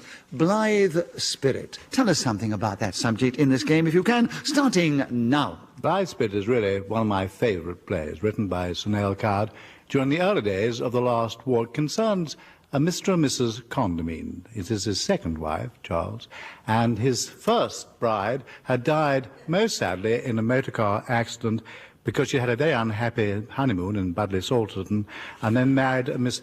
or gone off with a Mr. Bracegirdle. Then they asked for the local medium, who's called Madam McCarthy, to come to the house to have a séance. They all sit down and talk in the dark, and suddenly there appears Elvira, his first marriage, and she is the most beautiful creature, all with a green face, and they actually issue a certain special makeup for it at Fox's in London that you can use when you're playing this particular part. There's also a doctor and his bride too, and it's a very charming play. Clement Freud challenged. Bride, I'm afraid. There were too many brides. Yes, you were twisting the phraseology very well until 7 seconds are left. 53 seconds you kept going, Derek. Yes.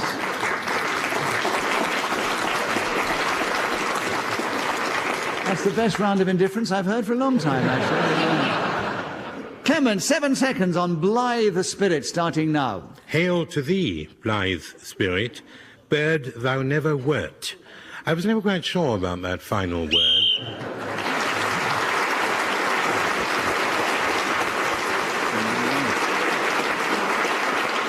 At the end of that round, Clement Freud is still in quite a strong lead, 3 or 4 points ahead of Tony Hawks, and then Fred MacAulay and Derek Nimmo in that order. And we're moving into the last round, and Fred, it's your turn to begin. The subject, curry sauce. Will you tell us something about that subject in just a minute, if you can, starting now?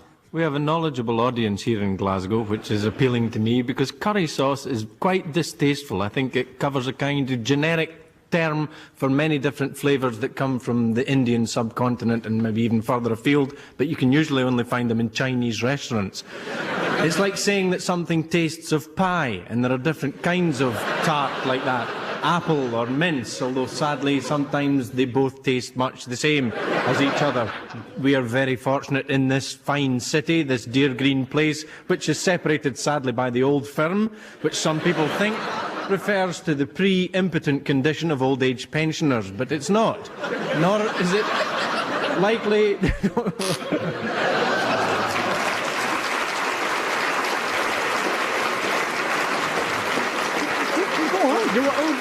I'm sorry, I thought I heard a buzzer, but it was obviously just a strange kind of applause coming from the second row in the balcony.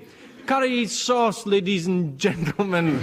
Would you ever put anything on your chips that wasn't tomato ketchup? I certainly wouldn't. I tasted it once, but of course I'd had several pints of lager beforehand, which is a prerequisite to eating anything with curry sauce attached.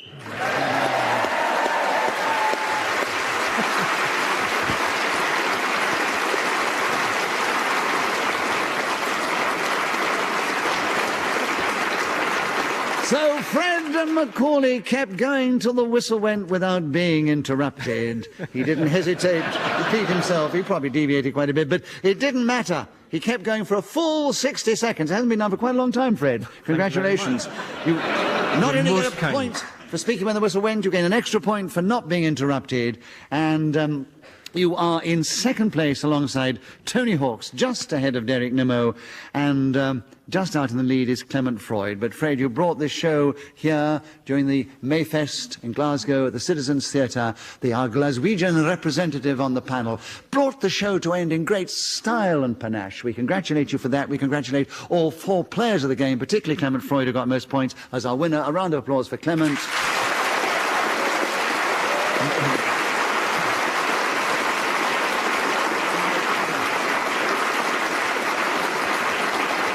And it only remains for me to thank them, Derek Nimmo, Tony Hawks, Fred MacAulay and Clement Freud, and Elaine Wigley for keeping the score for me and blowing her whistle so well. This lovely audience of the Citizens Theatre in Glasgow here, and also our listeners who've tuned in, and particularly our producer, Anne Jobson, and Ian Messiter, who thought of the game and keeps us all in work. And from me, Nicholas Parsons, and everyone else, goodbye until we all play this game again.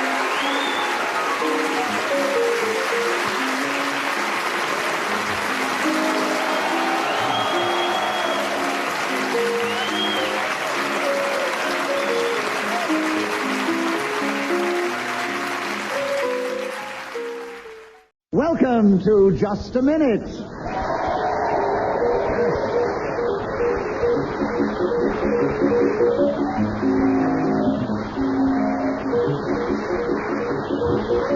Hello, my name is Nicholas Parsons, and as the minute waltz fades away once more, it is my pleasure not only to welcome our listeners, but the 4 exciting players who this week are going to play Just a Minute, pitting their verbal dexterity, their ingenuity and wit as they compete. And we welcome back one of our regular young players who's shown such humour and talent in the show. That is Paul Merton. We welcome back young Kit Hesketh-Harvey, who's shown equal skill in different directions. And also we welcome 2 of our older players of the game who've shown incredible skill over many years. That is Peter Jones and Clement Freud. And would you please welcome all 4 of them?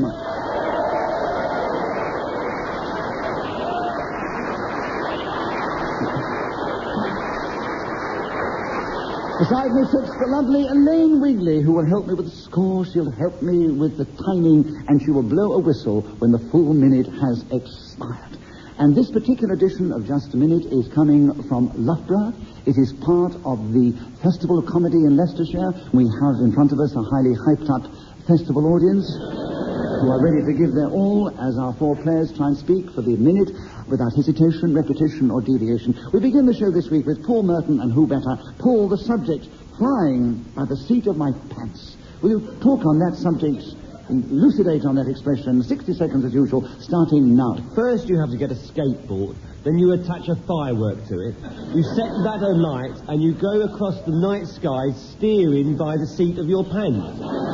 By manipulating your buttocks in a rather unusual, rhythmic fashion, it's quite easy to turn corners after a while, and it's much cheaper than British Airways. The only problem with it is that you do need to get a special licence from the local council, because, unbelievably, I know it sounds ludicrous, but it is actually illegal to ride a skateboard 15,000 feet. Clement Freud's challenge. 2 skateboards. The skateboards, I'm afraid. You were skating with him there, weren't you? You were enjoying it. But it is a correct challenge, so I must be fair within the rules of Just a Minute. And for a correct challenge, Clement, you get a point. You take over the subject. You have 27 seconds left, flying by the seat of my pants, starting now. The history of that term is pantomime, in which actors or actresses are flown by a harness attached to the seat of the actor or actress's pants. And Paul Merton, the challenge. Actor or actresses? Yes, that's right, yes. Also, there's deviation, because they're not by the seat of their pants held, they're held by their crotch, actually. It's, Well, some of us haven't studied it as closely as others. Paul, a correct challenge. Flying by the seat of my pants, 15 seconds left, starting now. Of course, it's also an expression that's used when people are doing something very risky or a bit shady and somehow they're not quite sure whether they're going to get away with it or not. Peter Jones, a challenge. He said, of course. Yes, he did. But did he repeat, of course? Oh, I think he must have done, don't you? You were bluffing, weren't you? Right. 6 seconds for you, Paul. Flying by the seat of my pants, starting now. I once took a journey from New Zealand all the way to Australia with a pair of boxer shorts.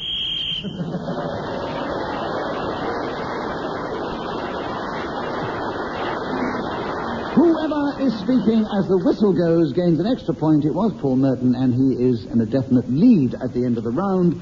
Kit Hesketh-Harvey, will you take the next round? Lear, will you tell us something about that subject in our game, starting now? He was a king a very long time ago who had 3 daughters. He wanted to get rid of his realm. The youngest child was called Cordelia. The other 2 were called Goneril and Regan. They were a bit chippy, as you would be if you were named after a social disease or a B-movie actor.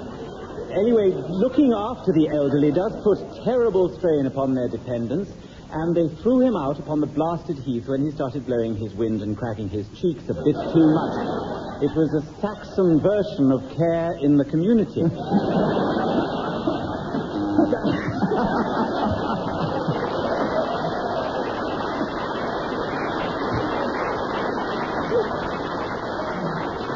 I think a Saxon version of care in the community almost deserves a bonus point. Peter, you challenge first. Well, he did stop. He did, yes, hesitation. I would like him to have gone on, really. No, you have the subject of Lear. We'd like to hear from you on it. 26 seconds are available, starting now. But I'd rather talk about Edward Lear, who was a wonderful nonsense man. He wrote things for children, poetry and stories. I know our chairman could talk about him for 2 hours because he's made a one evening show out of it. He also used to draw and paint a lot, watercolours. He almost invented mass production of pictures by putting about 12 pieces of paper on the floor and then drawing a little tree on each one.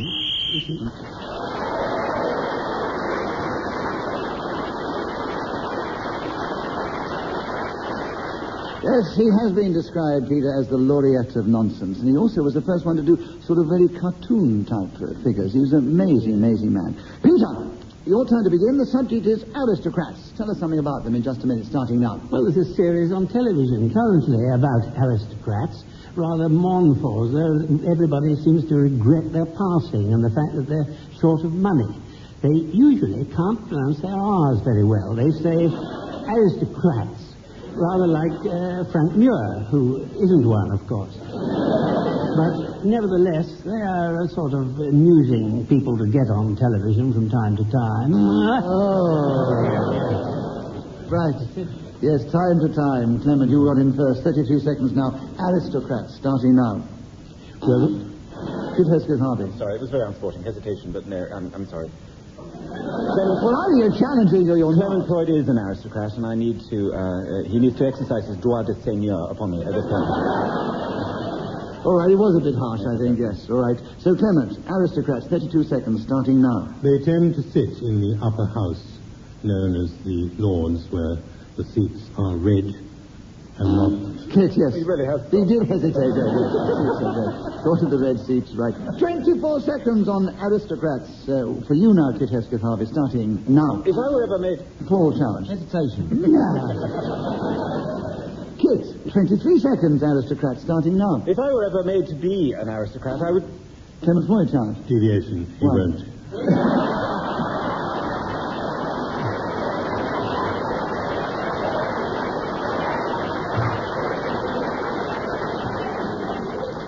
They obviously enjoyed your challenge, Clement, so I give you a bonus point for that, but it wasn't a correct challenge in the rules of just a minute, so Kit gets a point for being interrupted, and he keeps the subject. 21 seconds, aristocrats, starting now. I should like to be gazetted Lord Bracknell, because my wife then would have a horrible time. But if that were not possible, I'd like to be a marquis. They're very exotic. If you look at the present batch, there's Chumley pacing Houghton Hall to the sound of Chopin. There's naughty Jenny Blandford, who likes the snow as much as the Duchess of York. another one. Oh. Hesitation, yes, and you got in with half a second to go. Aristocrats, Paul, starting now. It was a great cartoon. Yeah.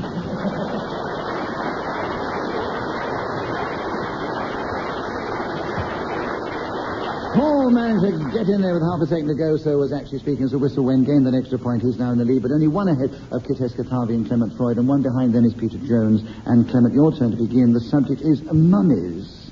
Will you tell us something about that intriguing subject in this game, starting now? A Jamaican aristocrat called Lord Kitchener used to sing a song where the words went, if your mother and your wife were drowning, which one of the two would you be saving?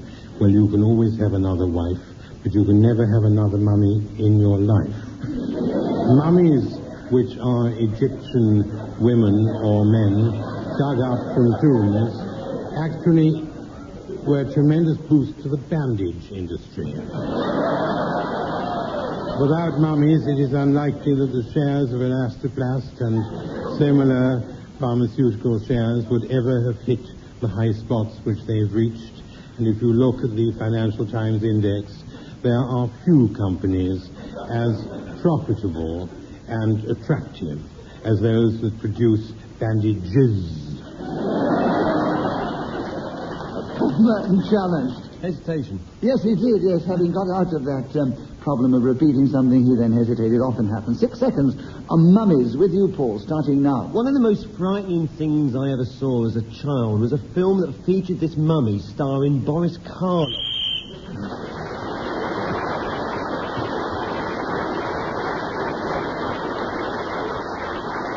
So Clement did a lot of hard work in that round. Paul came in just before the end, spoke as the whistle went, and gained that extra point and has increased his lead. And Paul, it's your turn to begin with the subject now, from mummies to pies. Will you tell us something about pies in just a minute, starting now? Chicken, mushroom, beef, pork, apple, peach, carrot, lettuce. Kids is challenged. Deviation, sorry, a lettuce pie. Yeah. I don't buy it. It's very good for you. I'm sure you can have a lettuce pie. It's salad encased in pastry. You must have had it. Of course lettuce it is. Pie? Well, no, I'm sure. I don't think it's very marketable, but I mean, it's perfectly possible to have a lettuce pie.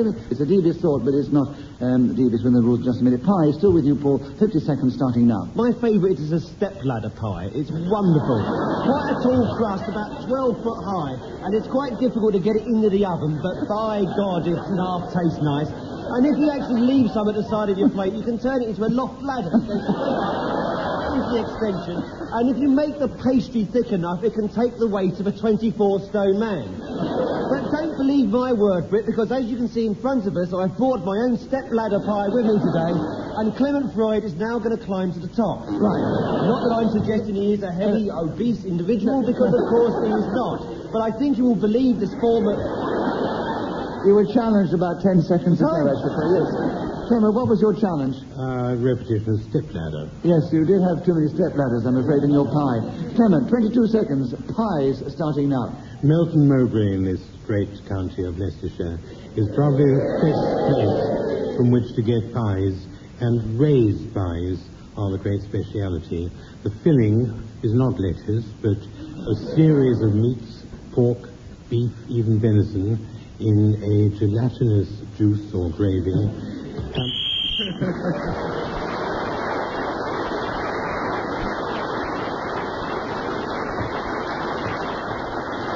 Clement was speaking as the whistle went, gained that extra point. He's 2 behind Paul Merton, who's still our leader. Kit Hesketh-Harvey, your turn to begin. Taking the plunge. Tell us something about that in this game, starting now. In just a minute, you have constantly to take the plunge. You can't timidly step across the pebbles. You have to sternly face the channel of the challenge set before you, covering yourself in the goose fat provided by Mr. Messiter. You jump into the buffeting waves thrown up by Paul Merton, Peter Jones, and Sir Clement Freud, with only Nicholas Parsons in the ketch behind you, urging you on through his megaphone as you strike out without hesitation.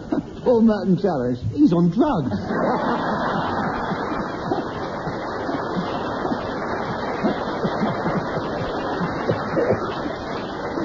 He's on something. I don't know what it is.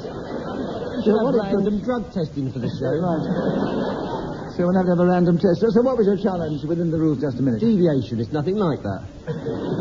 I don't see you shouting from the back of a ketch or whatever it was. Urging us on. I certainly never had a megaphone anyway, so No. I will accept your challenge, Paul. 33 seconds, taking the plunge, starting now. I once dived off the highest board in modern swimming baths, right at the top. It was about 65 feet away from the water, and I was very nervous about this, but I thought, no, I'll give it a go. But halfway down, I changed my mind. So I went back up, and I always regretted turning back because I was so near, I was going in the right direction, but somehow my nerve went, and there were other people who looked at me afterwards and realised that I wasn't the man I appeared to be. They'd be walking down the street saying, look at him, he's the idiot who wouldn't go into the swimming pool.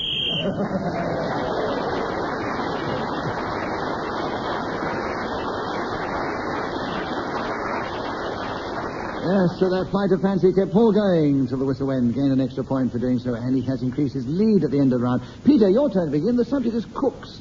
Tell us something about them, starting now. The most famous cook in this part of the world was Thomas Cook, who started taking tours from Leicester, and the first one was here to Loughborough. I don't know quite why he chose this as his destination, but I know he wouldn't allow anybody to have a drink while they were on the train or when they arrived. I don't know. There seem to be one or two pubs here. I haven't found them all. Most of the shops seem to be opticians, I've noticed. I don't know why quite that is. Or ophthalmic, whatever they're called. Now, Thomas Cook's, of course, belongs now to Germany, or Germans. And they are You've been challenged, Peter. By whom? Your man sitting next to you, Paul Merton. Hesitation, yes. Oh, yes. After Germans or Germany. There are 17 seconds left for Paul Merton to take over the subject of cooks, starting now. Loughborough.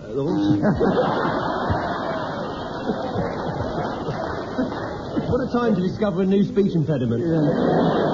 It has the German influence. Loffendorf, all right.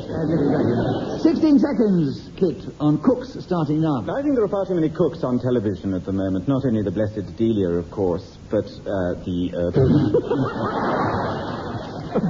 Clement challenge first. There seems to be a sort of hesitation. Yes, a breakdown, actually. 9 seconds for you.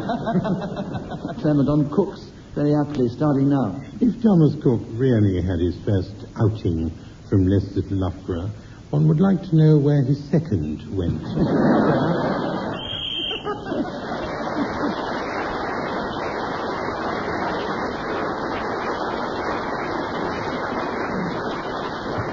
Clement Freud, you were speaking as the whistle went. You're still in second place. Paul Merton still our leader, and Kit Hesketh-Harvey and Peter Jones follow in that order. Clement, good taste after cooks. Good taste. Tell us something about it. 60 seconds, starting now. 60 seconds is an inadequate time in which to talk about good taste, but... Peter Jones, a challenge. After 30 years, it's too late to complain.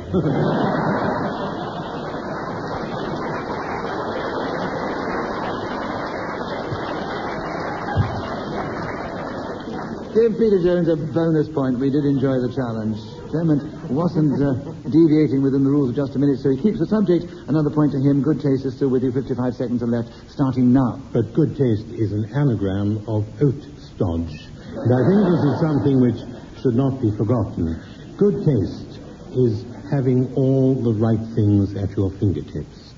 The poets, the writers, the authors, the actors, the cinemas to which you should go and the theatres that must not be avoided are all part and parcel of having good taste. If you said, I went to a really devious brothel the other night, you would be instantly disqualified from claiming to have good taste. On the other hand, should you have...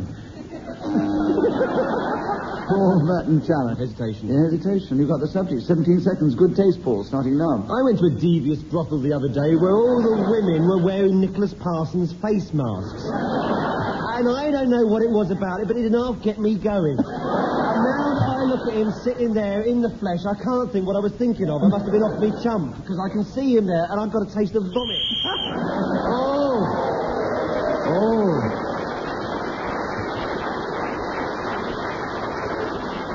How quickly can you lose an audience, Paul?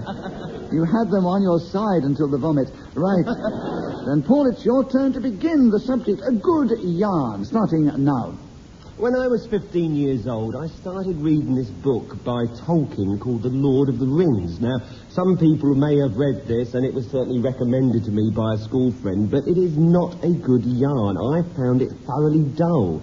The trouble with it is there's no humour in it. There are no decent jokes, and if it's over 1,152 pages long, you have to have something in there that can be passed off as comedy, but all you get is people saying things like, oh, I swear by the Lord God Thar, my axe will feel the weight of an orc's neck tonight. And they all laugh. And you think, well, I mean... Excuse me, Clement has challenged you once. Clement, what was your challenge? Representative Lord. Right, a good yarn is with you now, Clement. 24 seconds, starting now. It was a dark and stormy night, and the captain said to his mate, Bill, tell us a tale, an ancient mariner, and he stoppeth one of three. Peter Jones' challenge. Hesitation. Yes, I think so, Peter. 13 seconds for you on a good yarn, starting now. Dennis Norton once said to me, the only thing I ever learned at the BBC was how to yawn with my mouth closed. Clement, Freud's challenge.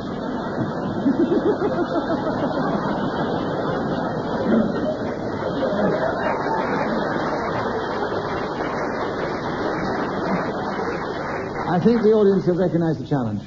BBC. B. Oh, I don't think they don't care about that. Well, then you must have challenged yourself, Peter, because your light came on then. It's nerves, I say. It's nerves. So, Peter, a point to you for a good challenge, and you continue with a good yarn. 8 seconds are left, starting now. Ripping yarns. That's an extraordinary expression. I don't know why they're referred to as this.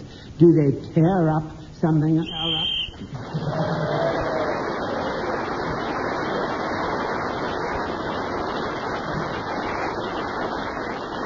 So Peter Jones, speaking as the whistle went, gained an extra point. He's now ahead of Kit Hesketh-Harvey, but he's trailing Clement Freud and Paul Merton in that order. And Kit, it's your turn to begin. The subject, Pythagoras. Tell us something about that great Greek philosopher in this game, starting now. Personally, I think he's a cracking bore. He discovered the universal mind or matter and became the father of philosophy by so doing, but he didn't believe in emotion or heart or response, and he went to South Italy and set up a like-minded bunch of dreary old so-and-sos who worked. They didn't play, they worked. Paul Merton challenge. Repetition of words. Yes, you're right. 40 seconds, Pythagoras with you, Paul, starting now. Perhaps all the favourite pies, Pythagoras is the one that I really love. Now, if you want to take down the recipe at home, you have to take about a man's weight in asparagus tips, boil them for 6 weeks inside a nylon shopping bag, and then empty the whole contents straight into the dustbin. And that is an absolutely delicious dish. The other thing that I know about Pythagoras is that he had a theorem. This was like a kind of three-wheeled bicycle. And he used to pedal it up and down the high street, and people go, oh, look at him in his thing there. And it was a wonderful sight to behold. He was, in many ways, in many true... Oh, Kit, you spotted it first. Too many minis, and there's only 2 seconds to go. Pythagoras, back with you, Kit, starting now. E equals MC squared, or was that the other one?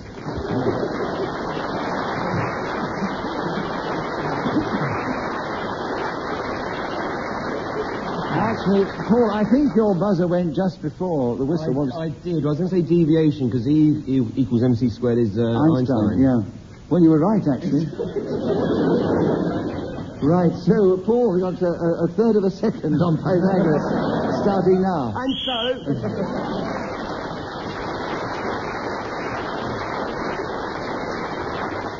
Right, so, Paul, you've increased your lead at the end of that round, getting more points. In fact, you're in a very strong lead as Peter Jones takes up the challenge with the next round. Tiddlers, Peter, tell us something about those, starting now.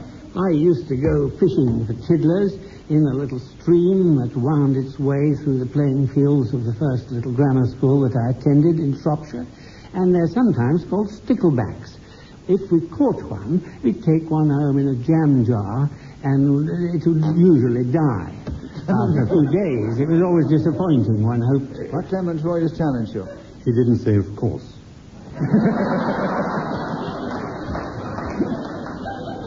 All right, Clement, a bonus point to you, but Peter, you interrupted. You get a point for that. You keep the subject, which is tiddlers, and 42 seconds are left starting now. Of course. They didn't last very long. Since I hadn't said it before, and he's established that, haven't you? I can say it now. Well, they used to eat a little bit of parsley or lettuce. It says 6 little. Yes, the little things. Little. Not Six. 6, no. You have repeated it, but not 6 times, no. Yes. Clement is exaggerating. He says I have, you see. Yes. Well, when people hear the repeat of this show, I'm sure they'll be dying to listen to see if there were 6. But he did repeat it. I think they'll be dying, all right.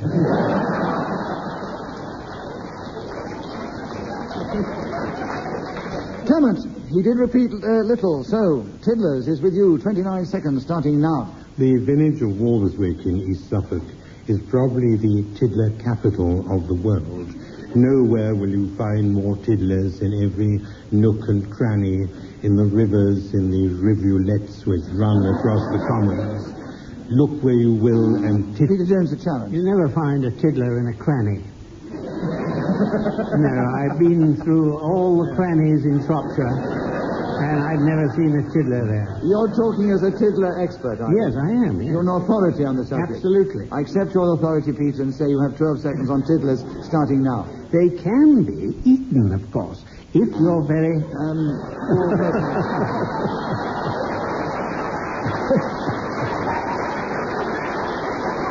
Yes. Hoist. Yes. Right. Of course. 8 seconds with you, Paul, on tiddler starting now. I once had a tiddler that I caught out of the sea, and I put it into a jam jar on the mantelpiece, and I used to invite people to come round to my house and observe.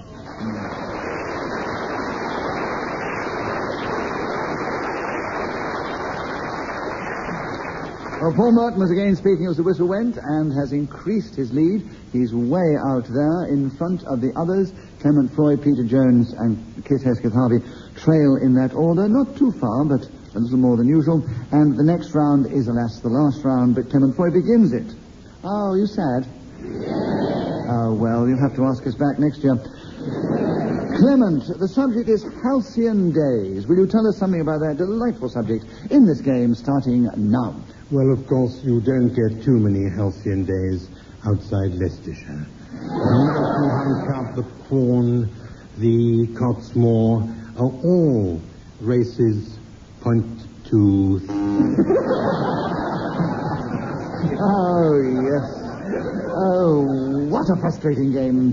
You got in point to point, where Kit Hesketh-Harvey. First, halcyon days is with you. 45 seconds are available starting now. Of course, Leicestershire is famous for its hunting, and those opponents of the chase, of whom I number one, can rest assured that here they hunt with the quorn, which is a vegetarian meat substitute, and therefore involves no cruelty to animals.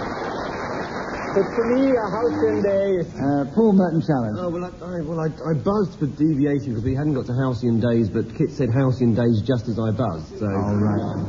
Well, we'll be generous to him, shall we, and say that he was interrupted and has 28 seconds to continue on halcyon days starting now, Kit. For me, a halcyon day is a cook's tour to Loughborough with a nice pie in my pocket and Peter Jones's tiddler to examine on the way. Nothing for me could be sweeter or more rapturous. In fact... Oh, yes. That was hesitation. That definitely was hesitation. 12 seconds are available. Halcyon days, Paul, starting now. My favourite circus act was Hal the Sea Lion. He was absolutely wonderful, and one day he got stunned by a piece of scenery, and people said, "Oh, halcyon days." It's a very weak joke. That's what I can do.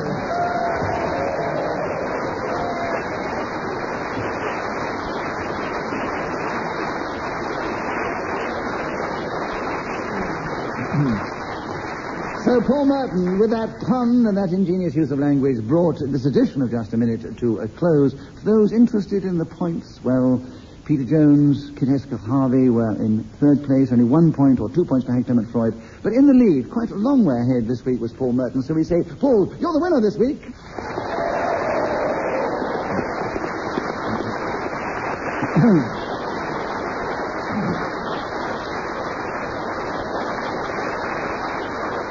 The contributions that our talented players make to the success of Just a Minute are all important, and we congratulate Paul Merton, Kit Hesketh-Harvey, Peter Jones and Clement Freud. Also Elaine Wigley for blowing her whistle, helping with the score and the timing, Anne Jobson for producing and directing the show, Ian Messiter, who created the whole show, but particularly this audience here in the Charnwood Theatre in Loughborough. It's been a thrill to be part of the Leicester Comedy Festival. Until we take to the air again to play Just a Minute, thank you and goodbye!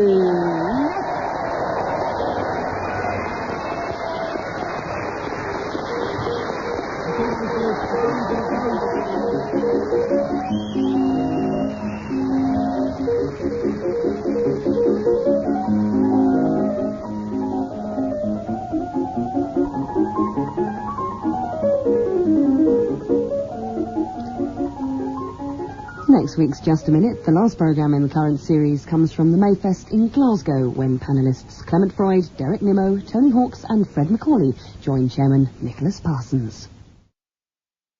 Welcome to Just a Minute.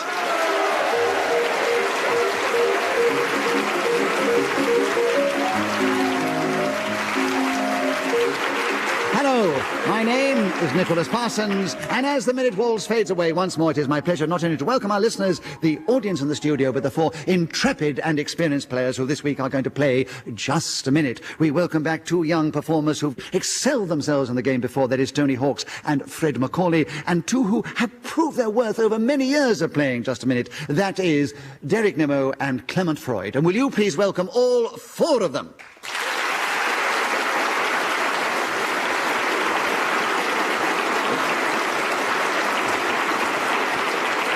And as usual, I am going to ask them to speak, if they can, on a subject that I will give them, and they will try and do that without hesitation, repetition, or deviating from the subject. And they will score points or lose points in that process. Elaine Wigley sits beside me. She'll help me keep the score. She'll blow a whistle when 60 seconds are up. And this particular edition of Just a Minute is coming from the delightful Citizens Theatre in the Gorbals in Glasgow. And we are once more...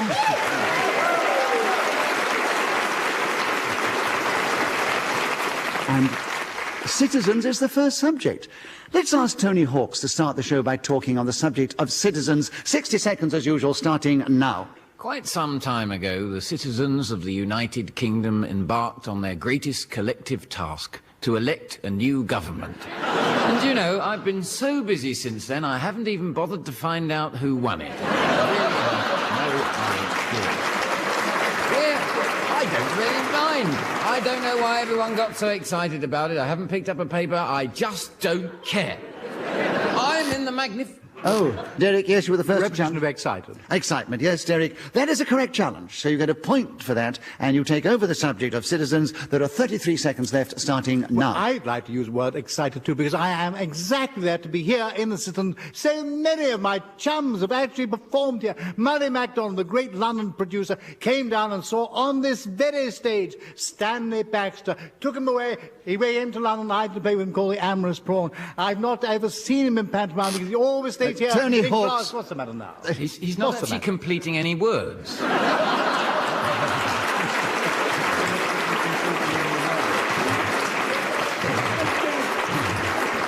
getting a bit of a pace on. A bit of a pace on. So, Tony, what was your challenge? Deviation from the English language. Yeah. I think, actually, it was Derek Nimmo speak, really, and which we accept in just a minute, even though we have to listen very hard to pick up every word. So, Derek, I call that an incorrect challenge. You have a point for that. 14 seconds are left. The citizens starting now. The citizens have produced many great plays. Tony He did it again. What? Well, he didn't say citizens, he said citizens. My dear Banana, if you travelled from here, from Manila, as I have, you'd be very lucky to get any words out at all, I can tell you. There you are. So, Derek, we allow you to continue. If you could get over your jet lag and enunciate a bit better, we'll all be pleased. The subject is still the citizens. Another point to you, 12 seconds starting now. Now Barabbas by William Douglas Hume. Clement Freud's challenge. Deviation. Why? He's speaking quite clearly now.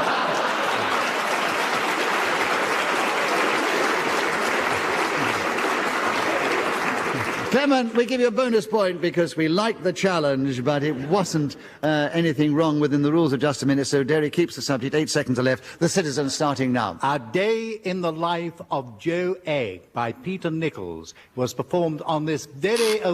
Tony Hawk's a challenge. Repetition of very. Yes, you did say very stage before. first time. You got in with 1 second to go. Rather clever, that is. You get a point, of course, for a correct challenge. 1 second on the Citizen, starting now. Partick Thistle.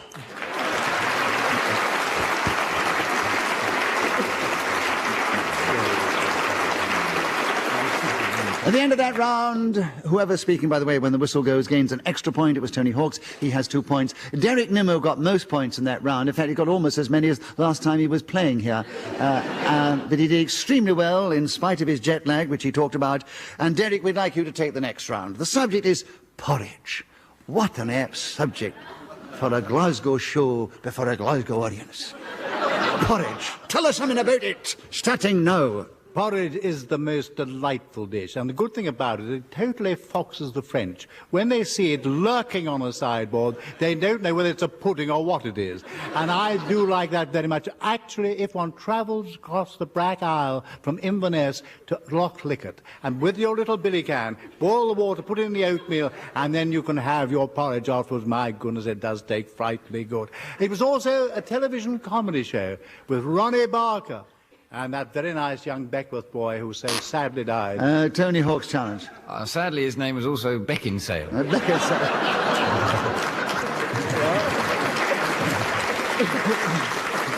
So that was deviation from the correct cast. So, Tony, correct challenge. 28 seconds are left. You tell us something about porridge, starting now. Doing porridge isn't necessarily a bad thing. You can go into prison and come out a better person. Mandela went in, and when he came out, he was president. My cousin went...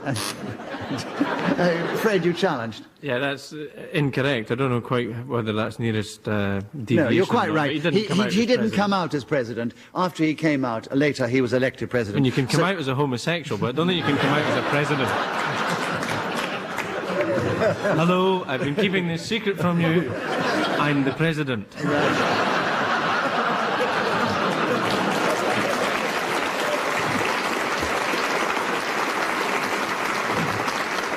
A very good challenge that got its well-deserved round of applause, and Fred, a well-deserved point for you in 16 seconds to take over porridge, starting now. When I was a young boy growing up in the village of Clement in Perthshire, porridge was part of our staple diet, morning, noon and night.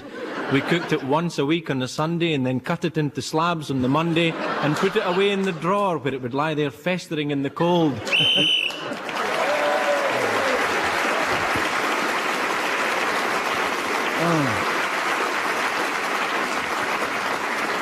I think that applause was for your deprived childhood, Fred, as much as anything else. Right, Fred MacAulay was speaking as a whistle and gained that extra point for doing so. He is in second place because we have joint leaders Tony Hawks and Derek Nimmo. Fred, your turn to begin. The subject, messing about on the river.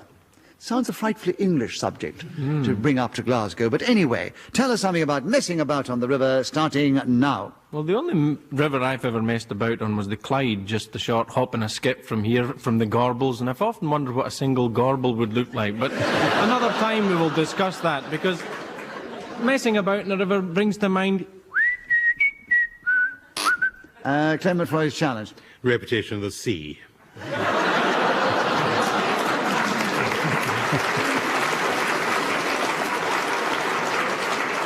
Clement, you have 43 seconds messing about on the river, starting now. Messing about on the river is actually a very English thing to do. In Toad of Toad Hall, they seem to... I said toad twice,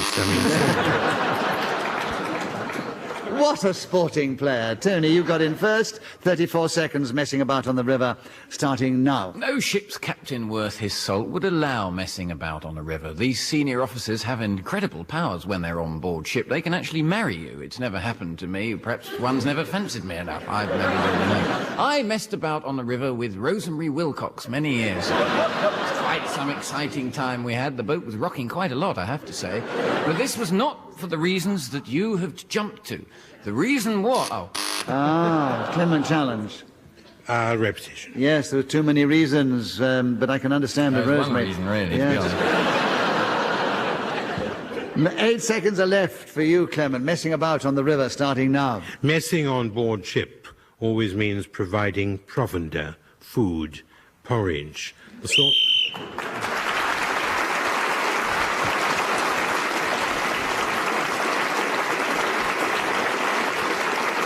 Oh, Clement Freud speaking as a whistle. When gained that extra point, he's now equal with Derek Nimmo in second place, 1 point behind Tony Hawkes. Fred MacAulay is in third place. And Clement, your turn to begin. A red herring is the subject. Can you tell us something about that in just a minute, if you can, starting now? A red herring is very different from a Patagonian blowfish, about which there seems to be a lot of news because the World Wildlife Fund is concerned about extinction of that South American... Tony Hawk's challenge first. I think there might have been a hesitation. Yes, there was, yes. 42 seconds. A red herring with you, Tony, starting now. I bought a herring in a fishmonger's and took it home. It was wrapped in newspaper, and I read all the articles that were on that, and so I suppose in a way that was a red herring. I also think if I was to talk about Patagonians, whatever Clement said, I could do it for a minute and no one could challenge for deviation, because I could claim that that was a red... Clement Freud, challenge. 2 I coulds. Yes, because you could have claimed it was a red herring. What a pity. Clever idea. 23 seconds. Clement, another point to you. A red herring's back with you, starting now. A green mackerel, a blue herring, but...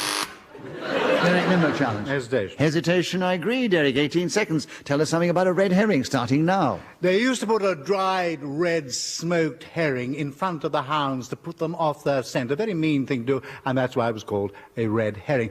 Another example might be when Tony Thing over there... Tony challenge. I'm sorry, I just can't allow him to call me Tony Thing. That's deeply insulting.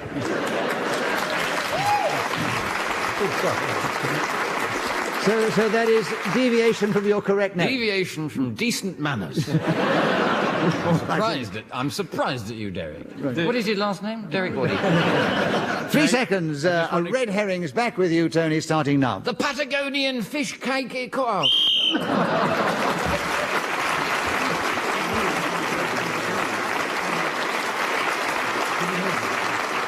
So Tony Hawkes got points in that round, including that extra one for speaking as the whistle went, and has moved forward ahead of Derek Nimmo, Clement Freud equal in second place, and then Fred MacAulay. And Tony, your turn to begin. The subject, oh, very apt, festivals, because we are part of Mayfest up here in Glasgow. But tell us something about festivals, Tony. 60 seconds, starting now. The Glasgow Mayfest is obviously much better than the Edinburgh Festival. Who wants to wander around up and down hills? Most of the people in that country become prematurely old. What did I say country for it? Clement Freud challenged. Yes. Yes, what? Absolutely. 2 countries. 48 seconds. Festivals, Clement, starting now. Festivals is an anagram of St. Flavies, a place which I have not been to, but I'm sure has a lot going for it. The festivals that I enormously enjoy are the Mayfest in Glasgow and, secondarily, Edinburgh Festival, where we never fail to find wonderful audiences who don't mind a bit if I hesitate, deviate, or drink glasses of water when I should be speaking. We have a festival in Aldeburgh, near where I live in Suffolk, and it is exceedingly highbrow. I had just 8... Fred MacAulay challenged. Hesitation. I was a hesitation, yes. 6 seconds are still available on festivals. It's yours, Fred, starting now. This in Mayfest is my favourite festival. It's where I first put my feet on the stage to become a stand-up comedian.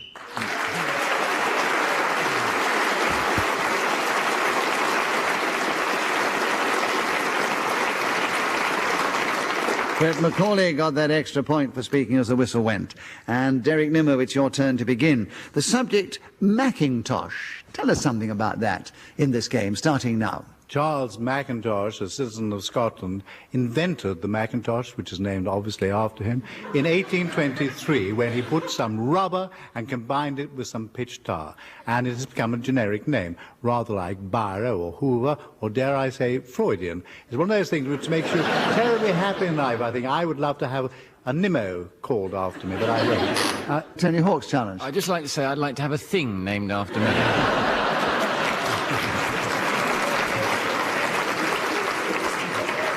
So what is your challenge? Oh, I was just trying to be, flippant. All right. You were. You've got a round of applause for your flippancy, so we'll give you a bonus point for that. Derek was interrupted. He gets a point for being interrupted. He keeps the subject. 37 seconds are left. Macintosh, starting now. C. René Mackintosh from this city was a great furniture designer, so people say. Now, I have a friend who has a lovely Georgian house in Russell Square, and he's filled it with Mackintosh furniture, which I think looks so inappropriate. And Clement Freud challenge. Repetition of furniture. You've mentioned the furniture before. I'm sorry, Derek. Clement has got in on Macintosh with 22 seconds to go, starting now. A very worrying thing to come across if you walk around Kelvin Grove is a gauble in a Macintosh. These strange, small, fairy beasts, who usually wear umbrellas or carry walking sticks, should not, I think, prefer raincoats.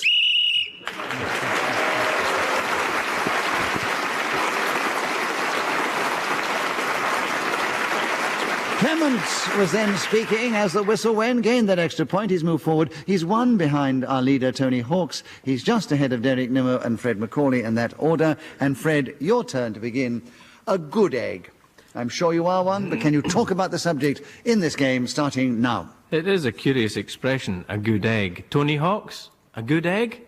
Of course he is. Is that because he's white on the outside and yellow in the middle? Is it because he came out the back end of a chicken? I think not. Obviously, it's a word that has come around, or a series of words that have been put together to form. Derek Nimmo challenged. Rather sort of a pause. Yes. Hesitation. Derek, hesitation. 40 seconds are left. A good egg, starting now. One of the best eggs, I have to say, a good egg that I've ever tasted is a ballot. This is very popular in the island of the Philippines. What they do is they go along with ducks. Tony Hawk's challenge. That's not just one island, is it? He said the islands of the Philippines. I thought you said the island. Sorry. So, Derek, an incorrect challenge. 31 seconds. A good egg, starting now. Duck eggs take 28 days to incubate, and they actually eat them in that particular place that I've just mentioned before when they're about to be hatched. So you cook them, and you eat a duck as well as the white of the egg at the same time. Repetition of eat. Yeah, I think you saved us from something very unpleasant. Well, it's jolly tasty, actually. 20 seconds for you, Tony, on a good egg, starting now. Any egg that is thrown and lands on a politician is a good egg. I go out and throw them like nobody's business. And get off that soapbox, I say. Clement Freud challenge. Repetition of throw. No, I don't think so. Yes. No, I said any egg that is thrown. So 11 seconds still with Tony on a good egg, starting now. Clement Freud is clearly a good egg. The honourable way he accepted defeat in that challenge shows to me that he is a man of great heart. Fred MacAulay also, although he...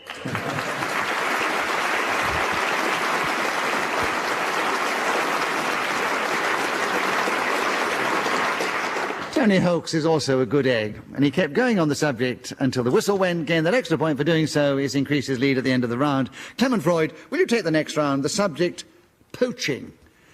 Will you tell us something about it in just a minute, if you can, starting now? Poaching is something you do to a good egg, and in order to discover whether or not the quality is high enough for poaching, a very sensible thing to do with this thing that comes out of the backside of a chicken is to immerse it in a glass of water and see whether it sinks or floats, and be extraordinarily careful should it rise to the top. There are many different ways of poaching eggs, and Elizabeth David gives in her book an excellent method whereby she uses the wooden spoon to create a whirlwind, a whirlpool, I should have said. Silly about whirlwind.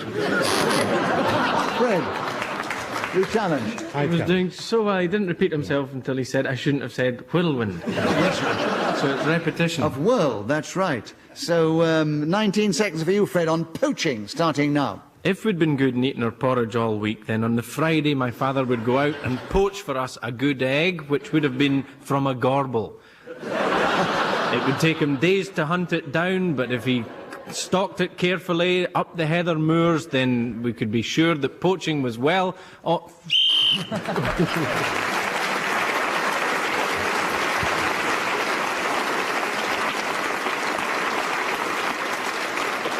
Fred MacAulay speaking as a whistle when gained that extra point for doing so, and at the end of the round he is still in fourth place, but only just behind Derek Nimmo and Clement Freud, equal, and out in the lead Tony Hawks. And Tony, your turn to begin. The subject, good advice.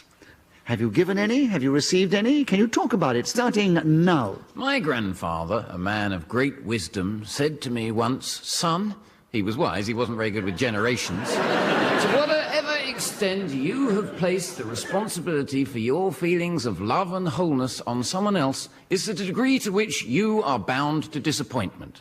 Which was annoying, because I'd asked him what the capital of Poland was. I have some good advice for you. Never leapfrog a unicorn.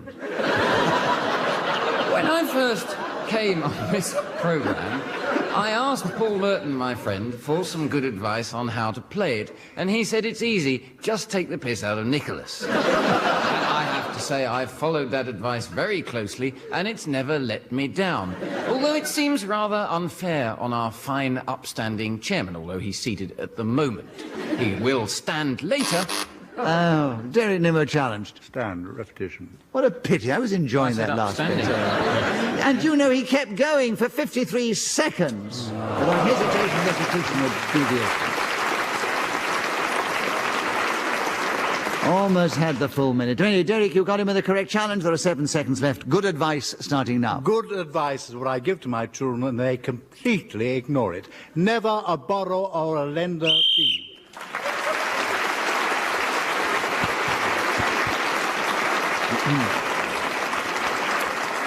Well, Tony Hawks is still in the lead, just ahead of Derek Nimmo now, just ahead of Clement Freud, and he's just ahead of Fred MacAulay. Derek Nimmo, your turn to begin. The subject, foul play. Tell us something about that in just a minute, starting now. Well, I must confess at this point that I have actually played foully. I remember in the egg and spoon race at my little son's school at one time, I was asked to compete against Roger Bannister, who was also a parent at the time. And he was much faster than I am, or ever would be. And so when we set off, I put my thumb on the object that I was holding on a piece of metal and pushed it all the way, and I won. And I got a bottle of cooking sherry as a prize. And I was frightfully... Everybody said I was a good egg, but of course, I have said egg, so I don't know something else. Tony Hawks challenge. Repetition of egg. Foul play is now with you, Tony, and there are 27 seconds left, starting now. I went to see some performing geese doing Hamlet, so I suppose this was a foul play. The ducks also were doing The Importance of Being Earnest at a different lake just up the road. That was a better foul play, I have to say. Some could say that it's foul play to twist the words in the way that I did there, but that's very... Clement Freud challenge. Repetition of say. I let him go on a bit because I haven't got much to say about it. It was a correct challenge, even though it wasn't very well received. 6 seconds are still available. Foul plays with you, Clement, starting now. I went into a public bar where there was a notice declaring food, drink, and a kindly word.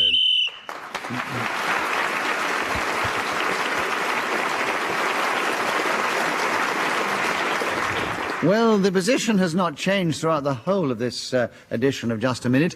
Tony Hawks took the lead, has maintained the lead, is just ahead of Derek Nimmo and Clement Freud, equal in second place. Fred MacAulay is trailing them a little, and he begins the next round. Letting the cat out of the bag. A lot of cats have been let out of bags on Just a Minute. Tell us something about the subject, if you can, Fred, starting now. If someone lets the cat out of the bag, then it's generally accepted that they've let slip a piece of information that they really shouldn't have. And there's always said with a bit of irony, it's not the kind of thing that you would say if it was in... Derek Nimmo, sorry. 2 says. 2 says, yes. Derek, you have the subject. You have another point, of course. 47 seconds. Letting the cat out of the bag, starting now. It is an expression which is rather related to never buy a pig in a poke. Because in olden times, a farmer would put into a bag a cat and take it to the market hoping to sell it. And the man would not investigate and find it was a porker inside. So if he did actually have a look to see what was there, he would actually let the cat out of the bag and it would run away. And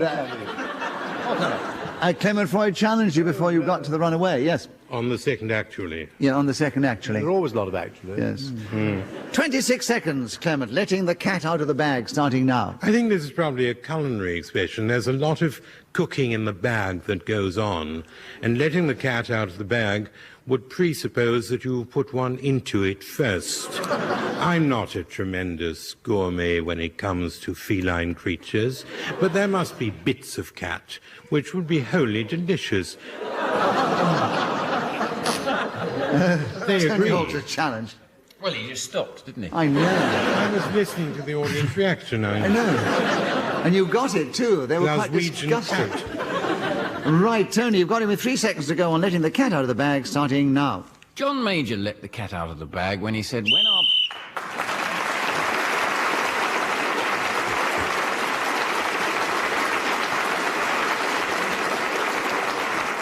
Tony Hawk spoke as a whistle when gained an extra point, has increased the lead ahead of Derek Nimmo and Clement Freud. They're still equal in second place. In fact, the position has remained throughout exactly the same order, and we are entering the last round. We began with a Scottish subject, very apt for Glasgow, because we talked about the citizens, and we're in the Citizens' Theatre in the Gorbals in Glasgow, part of Mayfest. And we're going to end with reels.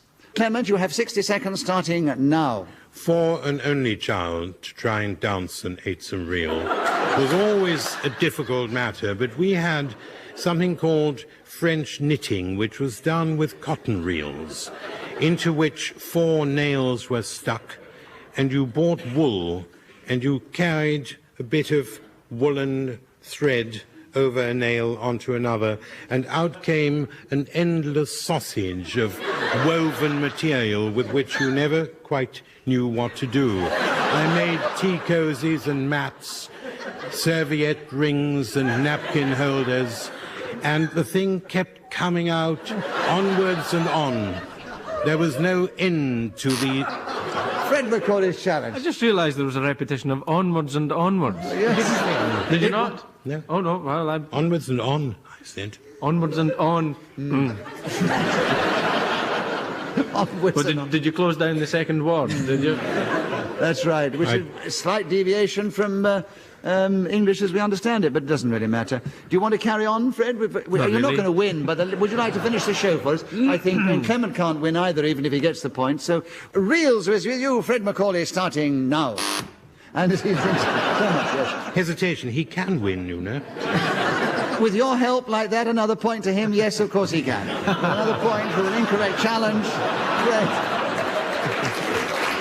Thank you, Clement. Another point, and you've still got the 13 and a half seconds starting now. And Tony, you've challenged. Repetition. Of the calls. Yeah, repetition of which you didn't make. Incorrect challenge. You've got 13 seconds now, Fred, on reels starting now. Last Hogmanay, we went up to Dulnan Bridge to spend the New Year's Eve up there. And Clement Freud challenge. Repetition of Milgai. This is very embarrassing. It isn't. The audience are loving it. There we are. 7 seconds. Another point, Fred. Reels starting now. When we... Eric Nimmo challenged. Hesitation. It was hesitation, but I'm not going to allow it. It's another point to Fred. 5 seconds, Fred, on reels starting now. When midnight struck, a bagpiper struck up and he played a tune that we...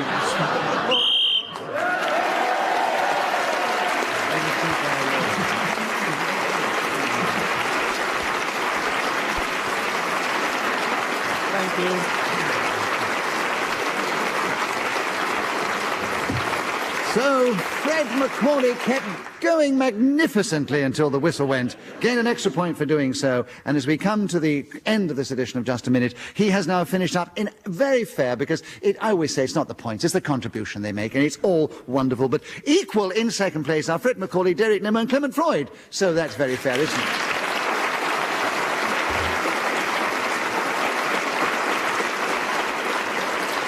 But a few points ahead of them was the man who took the lead at the beginning and maintained it throughout, Tony Hawk. So, Tony, we say you're the winner this week.